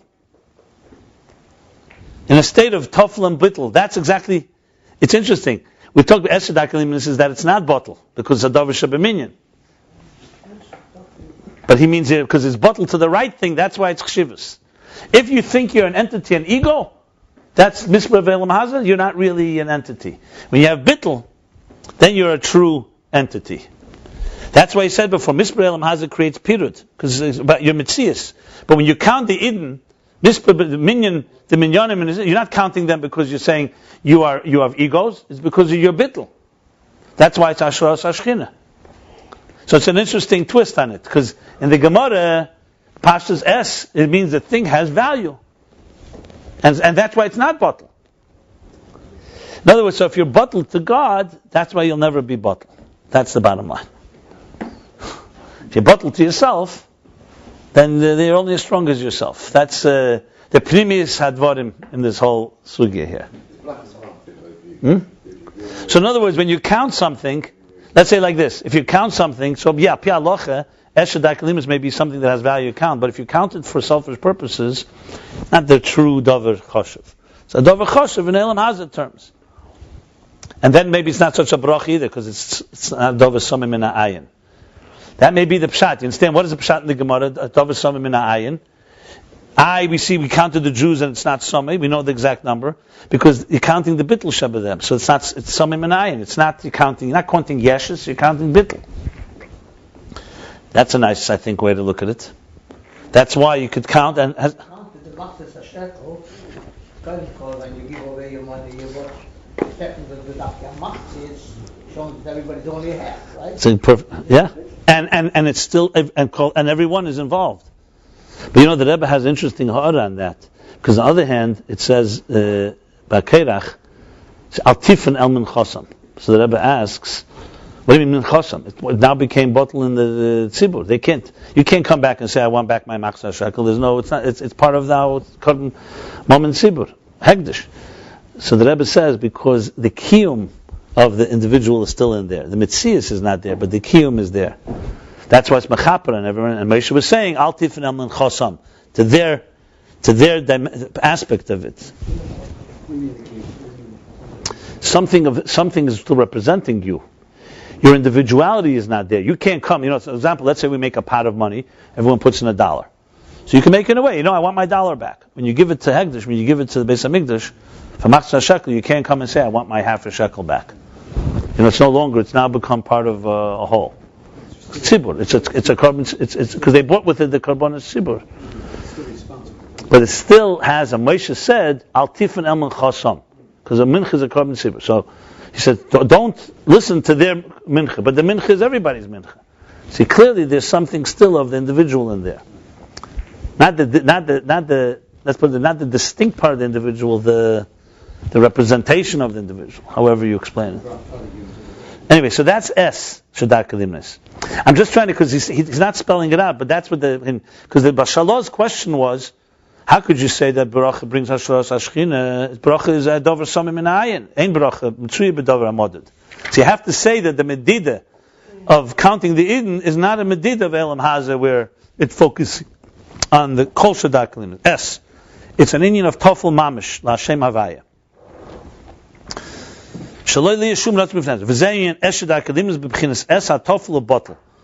Now he concludes. And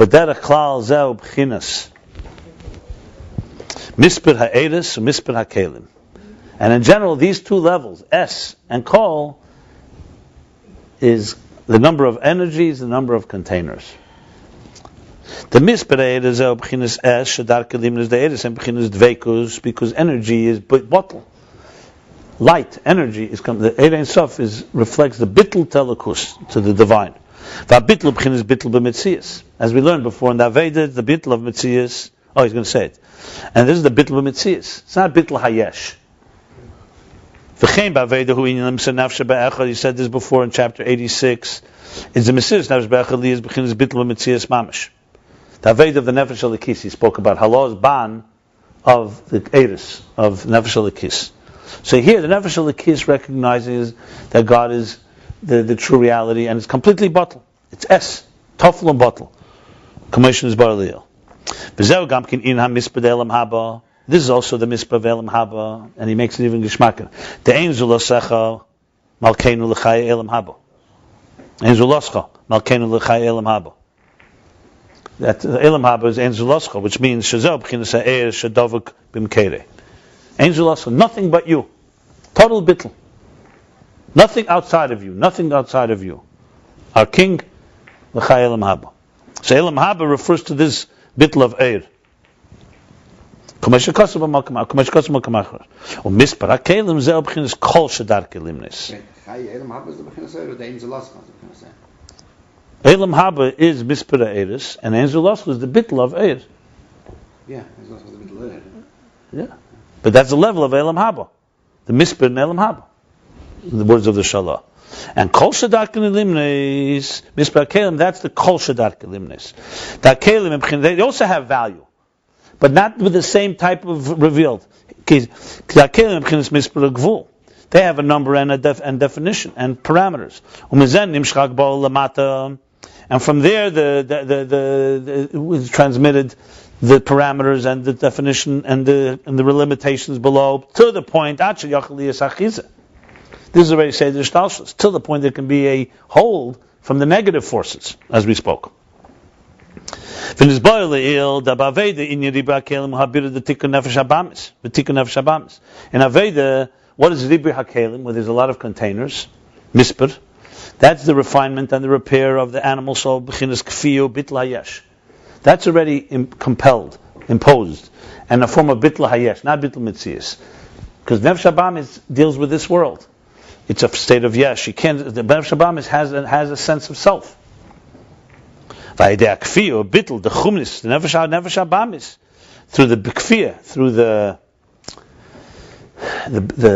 what's the kafir? Suppression, subjugation, or bittul, and the sublimation of the crassness of the animal soul. Because through this you prepare the container. Because remember here the container is already not containers of Atzilus. We're talking about the containers that allow the flow to be limited to the point that it could bring chitzenim. Through this b'kfi and bittul, through this, we draw down the root and source of the kelim, which is the divine power of gvul.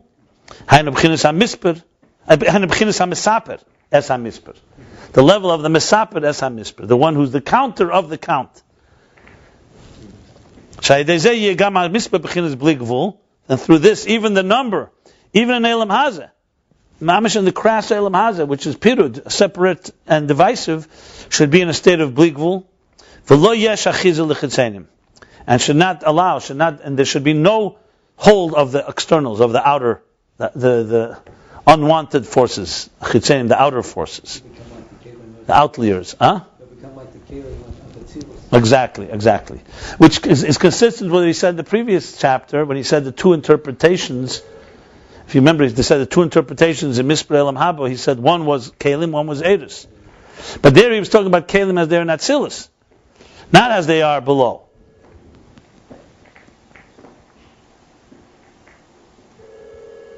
So both ways you can interpret.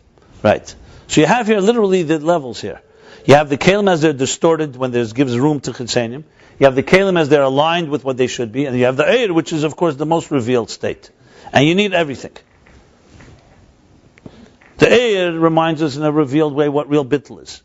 The Kalim reminds us how the structure really that you're counting is really a divine structure.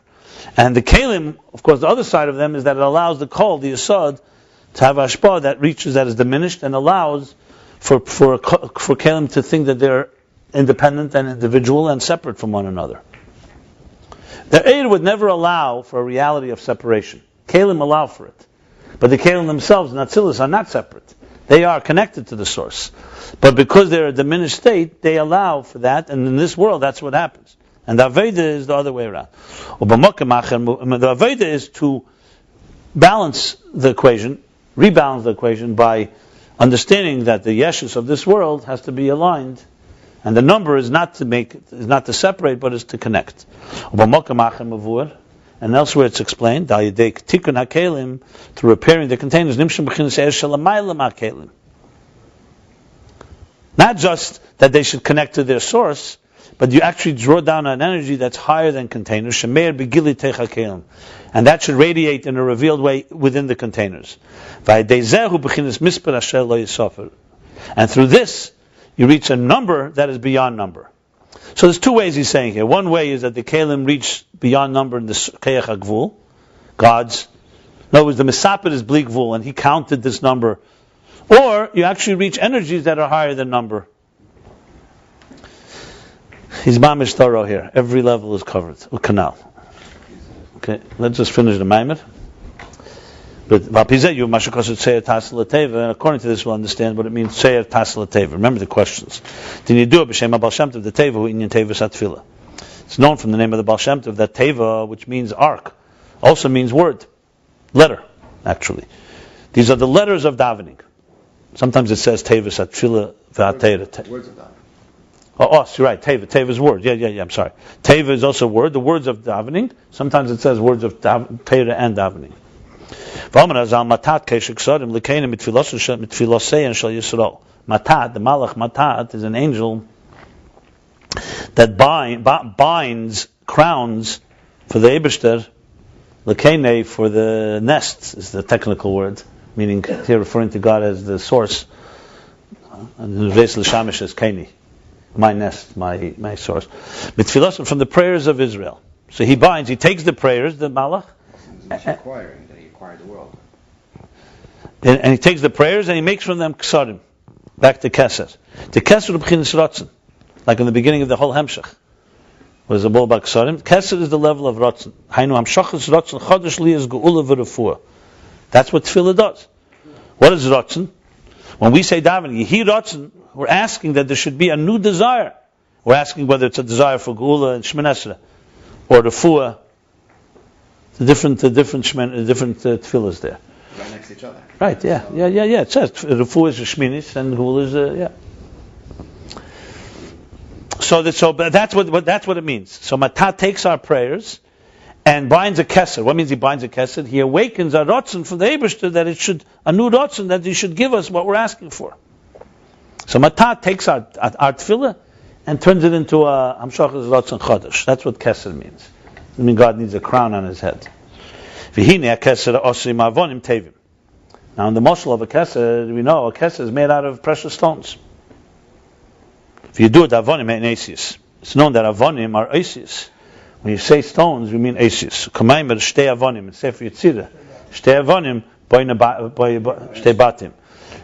Basically that many letters. That's how many words, different configurations. Let's say a word of 2 letters. You have 4 different ways. Or of 3 letters, you have 9 different ways, etc. So we see that avonim, which is what a crown is made of asius. So he's explaining this k'may mishtei avonim. V'tzorach liyis avonim tevim me'irim. And what we need is not just avonim asius. We want them to be avonim tevim me'irim. They should be good, which means me'irim. They should radiate. V'hu aydei birur v'tikkun hanefesh habamis. That's through the birur and tikkun hanefesh habamis. That's through the refinement and repair of the animal soul. Shezeu kol inyan atfilah levaris hanefesh habamis. That's the whole inyan of prayer. This is why he calls asius. He's saying tevis atfilah, not teira, because he's talking tefillah. The whole idea of prayer is to refine the animal soul. So what do we have here? So when we daven and we refine our animal soul, Matat takes our tefillahs and makes from it a crown, because he's making a crown from our crown out of avonim tevis, out of words, of our words, turning it into words that are radiating words, avonim tevis. So it's a crown made of avonim tevis. Valzen is the Seder Atfilah Psukah de Zimmer Bichas Krishma, and on this there was organized the order of davening. That first you start Psukah de Zimra, which is the verses of song, or Bichas Krishma, and then you go to Krishma and shemini esrei. So here's the order. In previous Maimonim, he's discussed the ladder, so to speak. Basically, it says that Yaakov's ladder had 4 rungs, and these are 4 stages in davening.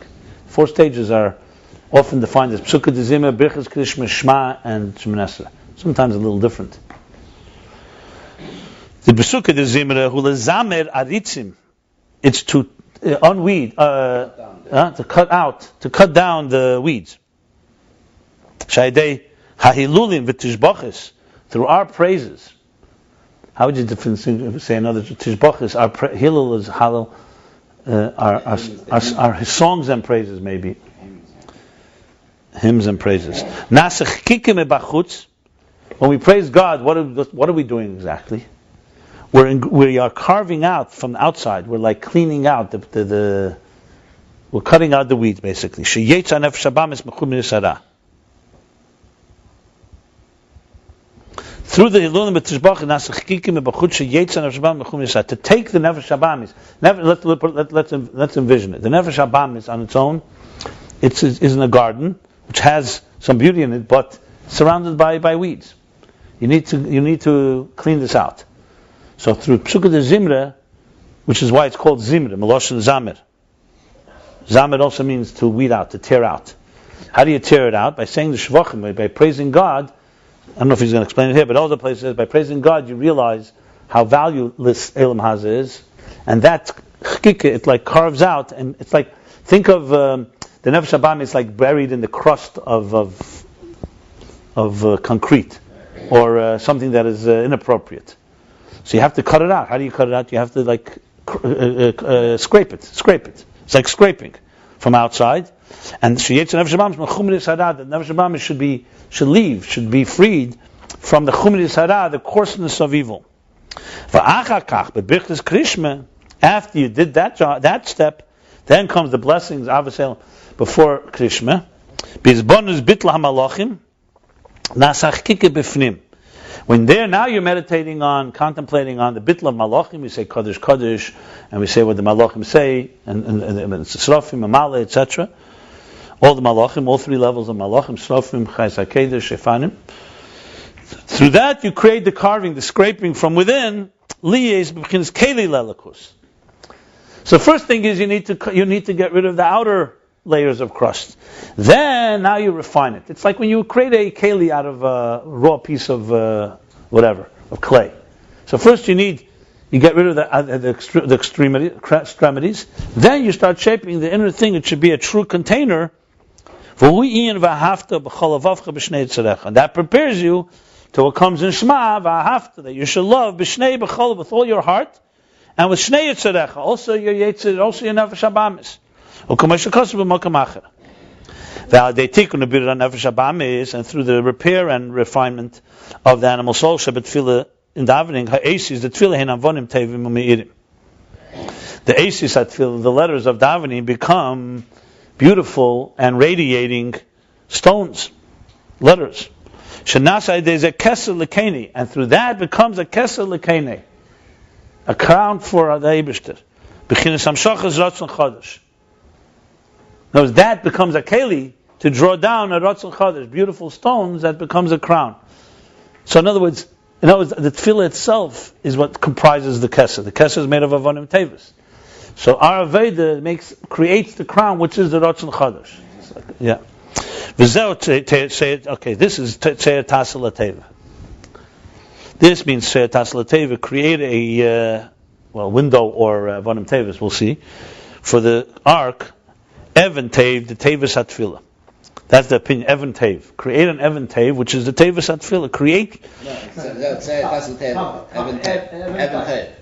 The Tzai is Evan Tev. Tevis Hatfilah. Okay, I'm sorry. So Tev, Evan Tev. The Tevis Hatfilah here begins Evan Tev HaMeir. What that means, create the words of the davening, that they should be a beautiful and radiating Evan, which is the Aveda of the beauty of Nefesh Habamis. And then comes Va'eru Ketzarayim, like the Gemara says, like they brought the other Pirush. That's Tzohar from the word Tzarayim. The Eir is Tzarayim, not just an Evan Tev, but it's like the brightness of the noon, of the midday. Hainu Kanal, which means, as we spoke before,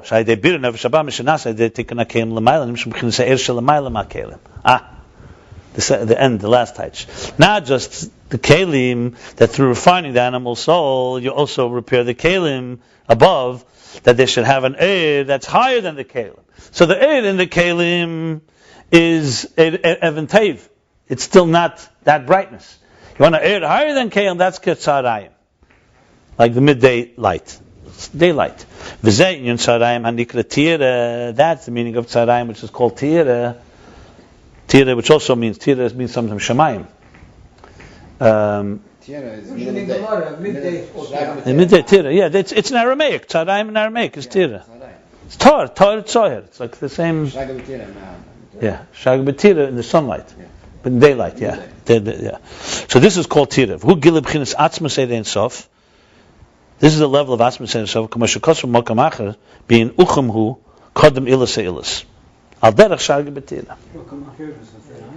1 second. Like it says elsewhere, ukam hu kadam ilas eilas is a from Zohar. Right. Ukam means dark. Kodem ilas. In context of ilas eilas, the cause of all causes, it's dark. But it really means, why is it dark? Not because it's dark, because compared to the greater light, this light is like, it's like when you put al derech shag b'tira, when you put a candle by daylight, the candle looks darker, looks like a shadow, because it's a weaker light. So light is in a dark room. This light would be be light, but it's only like that. In other words, that's tira. So it's greater than just regular light. The dark part of the candle is not the dark part of the candle. A candle in general, even the bright part of a candle. Yeah. You have the Rosh Hashanah's Beis Mem Aleph or Beis Mem Ayin, beginning of the line, second line. I have Megala Mukas. But you're right, Beis Mem Ayin. Mem Ayin is usually Megala Mukas, but I don't think. It says on Megala Mukas on this inyan of Ukumhu. I have to look it up elsewhere. Later in the Hemshech, he talks about Ukumhu Riches from V'kacha, whole thing. You're right. I thought Mem Ayin is usually Megala Mukas. It could be what else? Megala Mukas. He's talking about Ne'em Elimelech now. Okay. Ubesefer Ne'em Elimelech Isa and Ne'em Elimelech it says. No, they bring. Vayikach Kerach Vispale Kerach. Yeah. But here's a different one. Bepirish say Taaseh l'teva. What is the name of Melech? Shai dei Teva Satfila Nepach Tzirav Tzara l'Tzirav Tzehar. So this is going back to the thing with Tzara being the negative. He says that through the Teva Satfila, the words of davening, you transform Tzara, which is unfortunately Tzara is a calamity, into Tzehar, into brightness. For inyan who, what is the inyan? The amisbed el mazali is shabab b'chinas misber gvul b'helam as v'stem yachli is chaz v'shom tzirav tzara rachman l'tzlan. Yeah. In the misber of elam haz, as we spoke before, the number in this world, material world, which comes in a number and a defined, and with concealment, it's concealing the real quality within, the divine powers within. Chaz v'shom, God forbid, it can bring to a tzirav of tzara rachman l'tzlan. God should protect us. A tzirav means a different configuration, but it means it should bring a state of a problem, calamity. But through one person, when you work on yourself, and mekabel love, and you accept kfiyah, you subjugate yourself. The coarseness of your animal soul, his animal soul.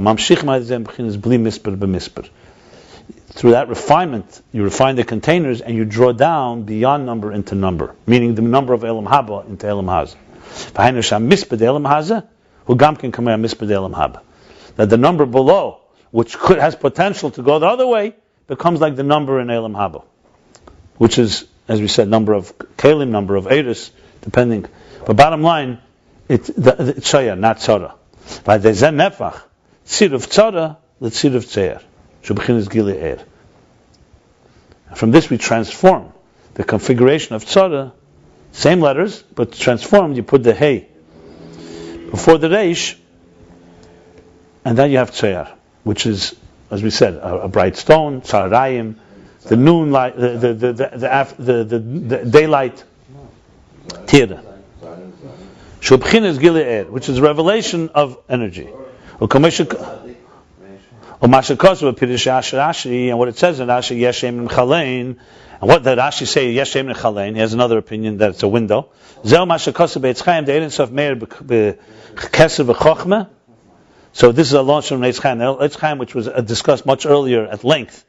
So Eitz Chaim gives an example. The divine light and energies radiates b'kiruv makim.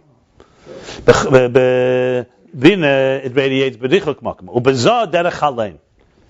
In Zohar, it's a derech chalein, like through a window. Like it says elsewhere. So earlier we discussed this actually. What does chalein mean? The same sunlight, same daylight, outside is bright. And a chalein is the same daylight, but it's coming through a window, it's already in a diminished form. So he's saying this is Yeshem and Chalein from the Rashi. Another V'hainu Sha'edin says Shalamaylam Ishtalshus Meir B'Cheser V'Chochma B'Chinas Kiruv. I'm sorry. Yeah. Okay, Meir B'Cheser. So Edin says that's Lamaylam Ishtalshus. Remember he said that's higher than Ishtalshus. In Keser Chochma it's in a form of Kiruv. They relate to it closely. Or B'Zah it's only through a window. U'Kumeshu Koser B'Mokam Acher. What is this in tefillah? Meaning, regarding the whole idea of tefillah that he's saying, the asis tevas at tefillah, teva, Taaseh teva.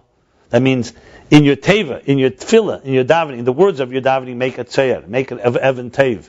Like he said, how you do it through psukkah de zimmer and brichas krishma, clean it out, that it should be radiate to the point that it radiates the oyer in the keli and the oyer that's even higher than the container, right?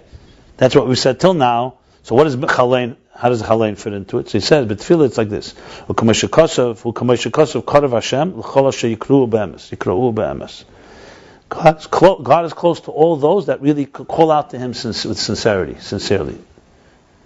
And elsewhere it explains, this is when one gives of their life, the complete soul surrender of one's soul, be'echad, in the oneness, in the echad of Krishma, Hashem echad. It's an expression we say many times. Nimser nafshe be'echad. Sha'idei agdomes l'misir nafsh be'echad va'ava rabbi b'chol me'etcha mamshichim gilei ein sof b'tfilah. Shezeh inyan baruch ato havaya. Through this preparation of giving oneself, one's life, one's nefesh, which is Mesiras Haratz, complete dedication to Echad, and the Ava Rabba b'chol me'etcha, we said, va'avta Hashem l'kecha b'chol me'etcha, not just b'chol vavcha b'chol nafshecha, but with all your might, with all of you, and beyond. Mamshichim, you draw down the Gili Ein Sof b'tfilah, shezeh inyan baruch ato havaya. Yeah. You draw down the Ein Sof in your davening, which is baruch ato havaya, baruch ato Hashem. You draw it down. Which is basically all the brachas that we say in davening. V'hainu ba'avedas hatzadikim shemamsichim rotzon chodesh b'tfilah al yidei agdomas ha'mesiras nefesh be'echad. What this means in the work of tzadikim, that they draw down a new desire in davening through their preparation of their mesiras nefesh. By ready to complete dedication, draws down. Shezeh in a misped elam haba es shadar limnos canal. This is the number in elam haba, which is es shadar limnos. Okay. Now v'zeh tzeh Taaseh b'chinas chalein. And this is the meaning, the type Yeshem and Chalein. Make a window for you in your teva, in your tefillah. What does this mean? Means Chalein means make a window to draw down the Ein Sof that goes through Zah, through a Chalein, through your Aved of Mesiras Nefesh. Okay, that's Yeshem and Chalein. What I'm not clear about is Chalein l'cheder is a lower level, it's Zah. But I guess he wants to say that Yeshem Chalein is that you're drawing down from Ein Sof, from higher Seder Shtalshus through Zah into your life. That's what he basically is saying. So it's a higher level. Because he's also saying it's Aved Tzadikim. This is a very high level. L'cheder, this seems to me higher than the level he spoke about before. Okay, let's see what he says in the other Pirush. V'yeshem es even tev. And Yeshem in him, that other opinion, Tzeir Even Tev. It's a good stone, it's a precious, a bright stone. This takalor. That second interpretation is the Aved of Nefesh Habamis, not the Aved of the Nefesh of the Kis of Mesiras Nefesh Be'echad of the Tzadikim. This is the Aved already of the subjugation of the coarseness and crassness of the animal soul. V'zeu gam kein masher kosev. One second, okay, that's it. Let me just. No, I understand who Yashem in him. But one second. The problem is, Tzohar, the first Tzohar is Even Tev, to the point of Tzarayim. That's even Eir, that's higher than Kalim. And that is, you transform Tzara. Yeah, because it's talking about Tzara. You're transforming Tzara. So you're transforming a level of,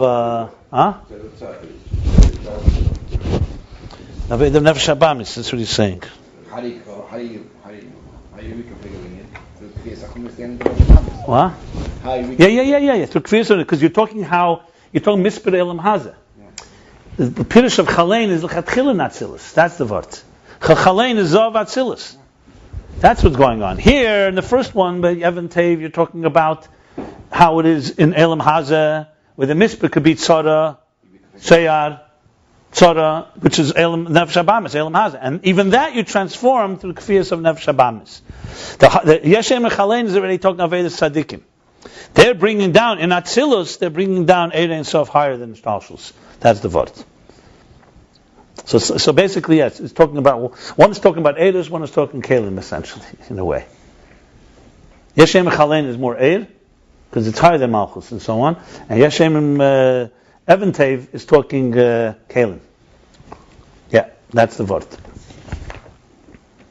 And he doesn't spell it out mamish like that, but it's very clear that's what he's talking about. Because one is as aditzim, you're getting rid of it's all about the nefesh habamis.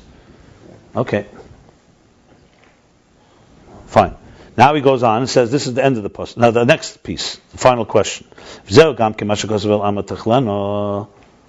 That you should leave an amma above, which is like for the roof. Pirush amma hu inyan achas hiyenesi. What's amma? One amma.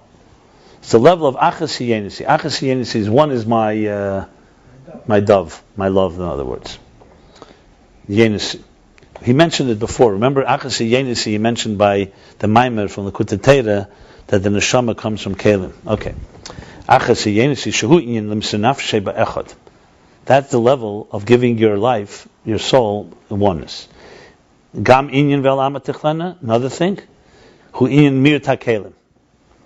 So there's also two taich in here.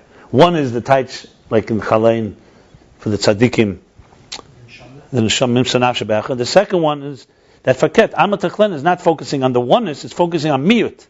It's only one, in other words. Mir takelim. Hainu shakelim yir b'chinas mir to bittel. The kalim which below is, remember, the more quantity, the numbers go up. So there's more quantity, less quality, there's more quantity. So you want to be, and to the point that kalim can create pirut, separation, down below. So you want these kalim to be in a state of miyut and bittel. You want to diminish them, and bittel meaning sublimate them. As we said earlier, that when the kalim have more air, the kalim get less. When there's more air, there's less kali. That the keli should be in a state of like an akudim shayi keli echa. That's amma. There should be one container. There was no breaking, shattering. God forbid. That happened later in akudim in Toyu. Why? Because there the container was only one. It sensed oneness. It had bittel to the air. Now, obviously, the goal is not to stay in akudim. The goal is to bring it down in atzilus, where there's ribur edus and ribur kelim. And you have kelim in Tayu, you have edus merubim and kelim muatim. In Tikkun, you have edus muatim and kelim merubim. But there's balance. Then in Elam Hazeh, it comes down back. The kelim merubim and edus are almost gone. And the goal is to sublimate it, to get it back to the level of akudim, ama achas.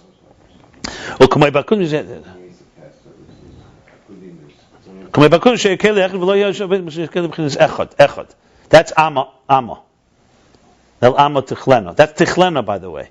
He's probably going to type today's. Tichlena from the word, like, he says it. Bittel. Tichlena from the word like lechalis. Yeah. Kiloyim. Bittel. That's el amma tichlena. That to the amma, to the oneness, you should be mevatel, to the oneness. And this is that the mir takelim, once you diminish them, meaning diminished in a good way, bittel, creating bittel in them. You could say that also. The kelim should become only one amma. Like this, the teva is the 300 others. You could say that too. Also, I was thinking before by kol shadar limnos. Kol is also from the word keli. V'zeu imitakelim shekabel ribe'er v'hainu hanase debir hanefesh habamashu inyan bitl hakelim, and that comes through the refinement of the animal soul, which is the bitl hakelim. Kelim down here below. not in Atzilus. Through this radiates the divine infinite light. And this is what it means. Make for you either a window or a Even Tev, a radiating stone, letters, for your Teva, for your words, that the letters of your davening, of your prayer, should be a radiating stone,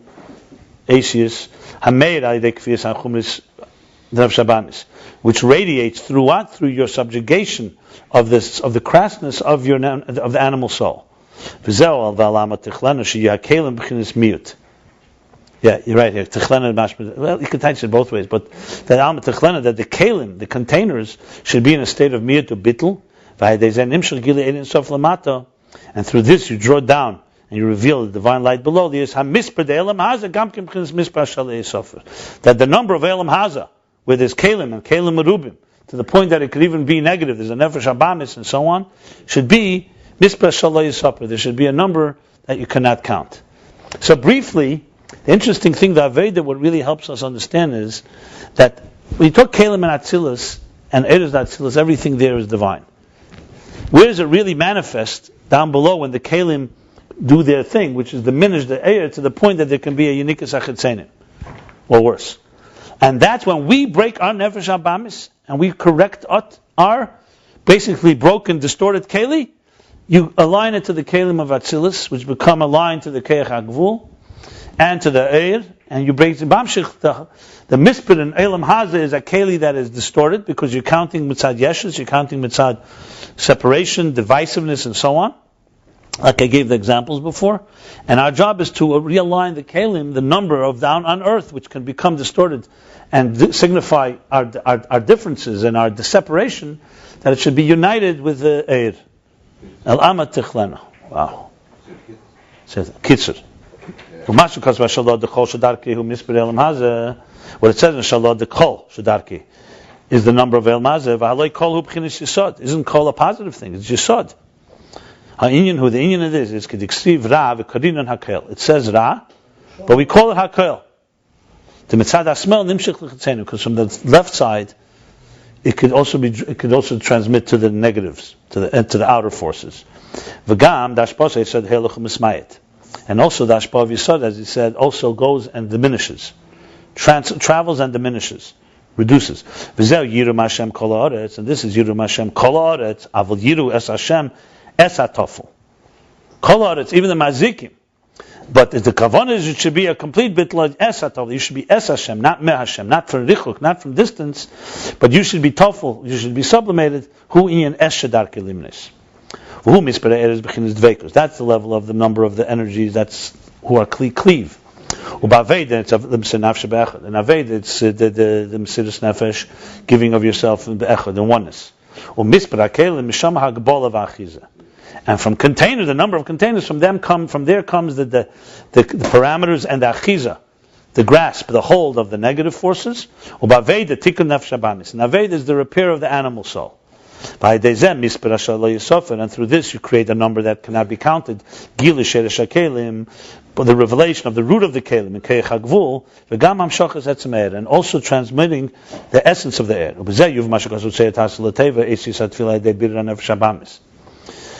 with this we'll understand Taaseh Lateva. This referring to the letters of prayer, refining the animal soul. Both Even Tev, that they should radiate from their source and their root and their source. That's Even Tev. And the second thing, Chalein is the window, is the work of the tzaddikim.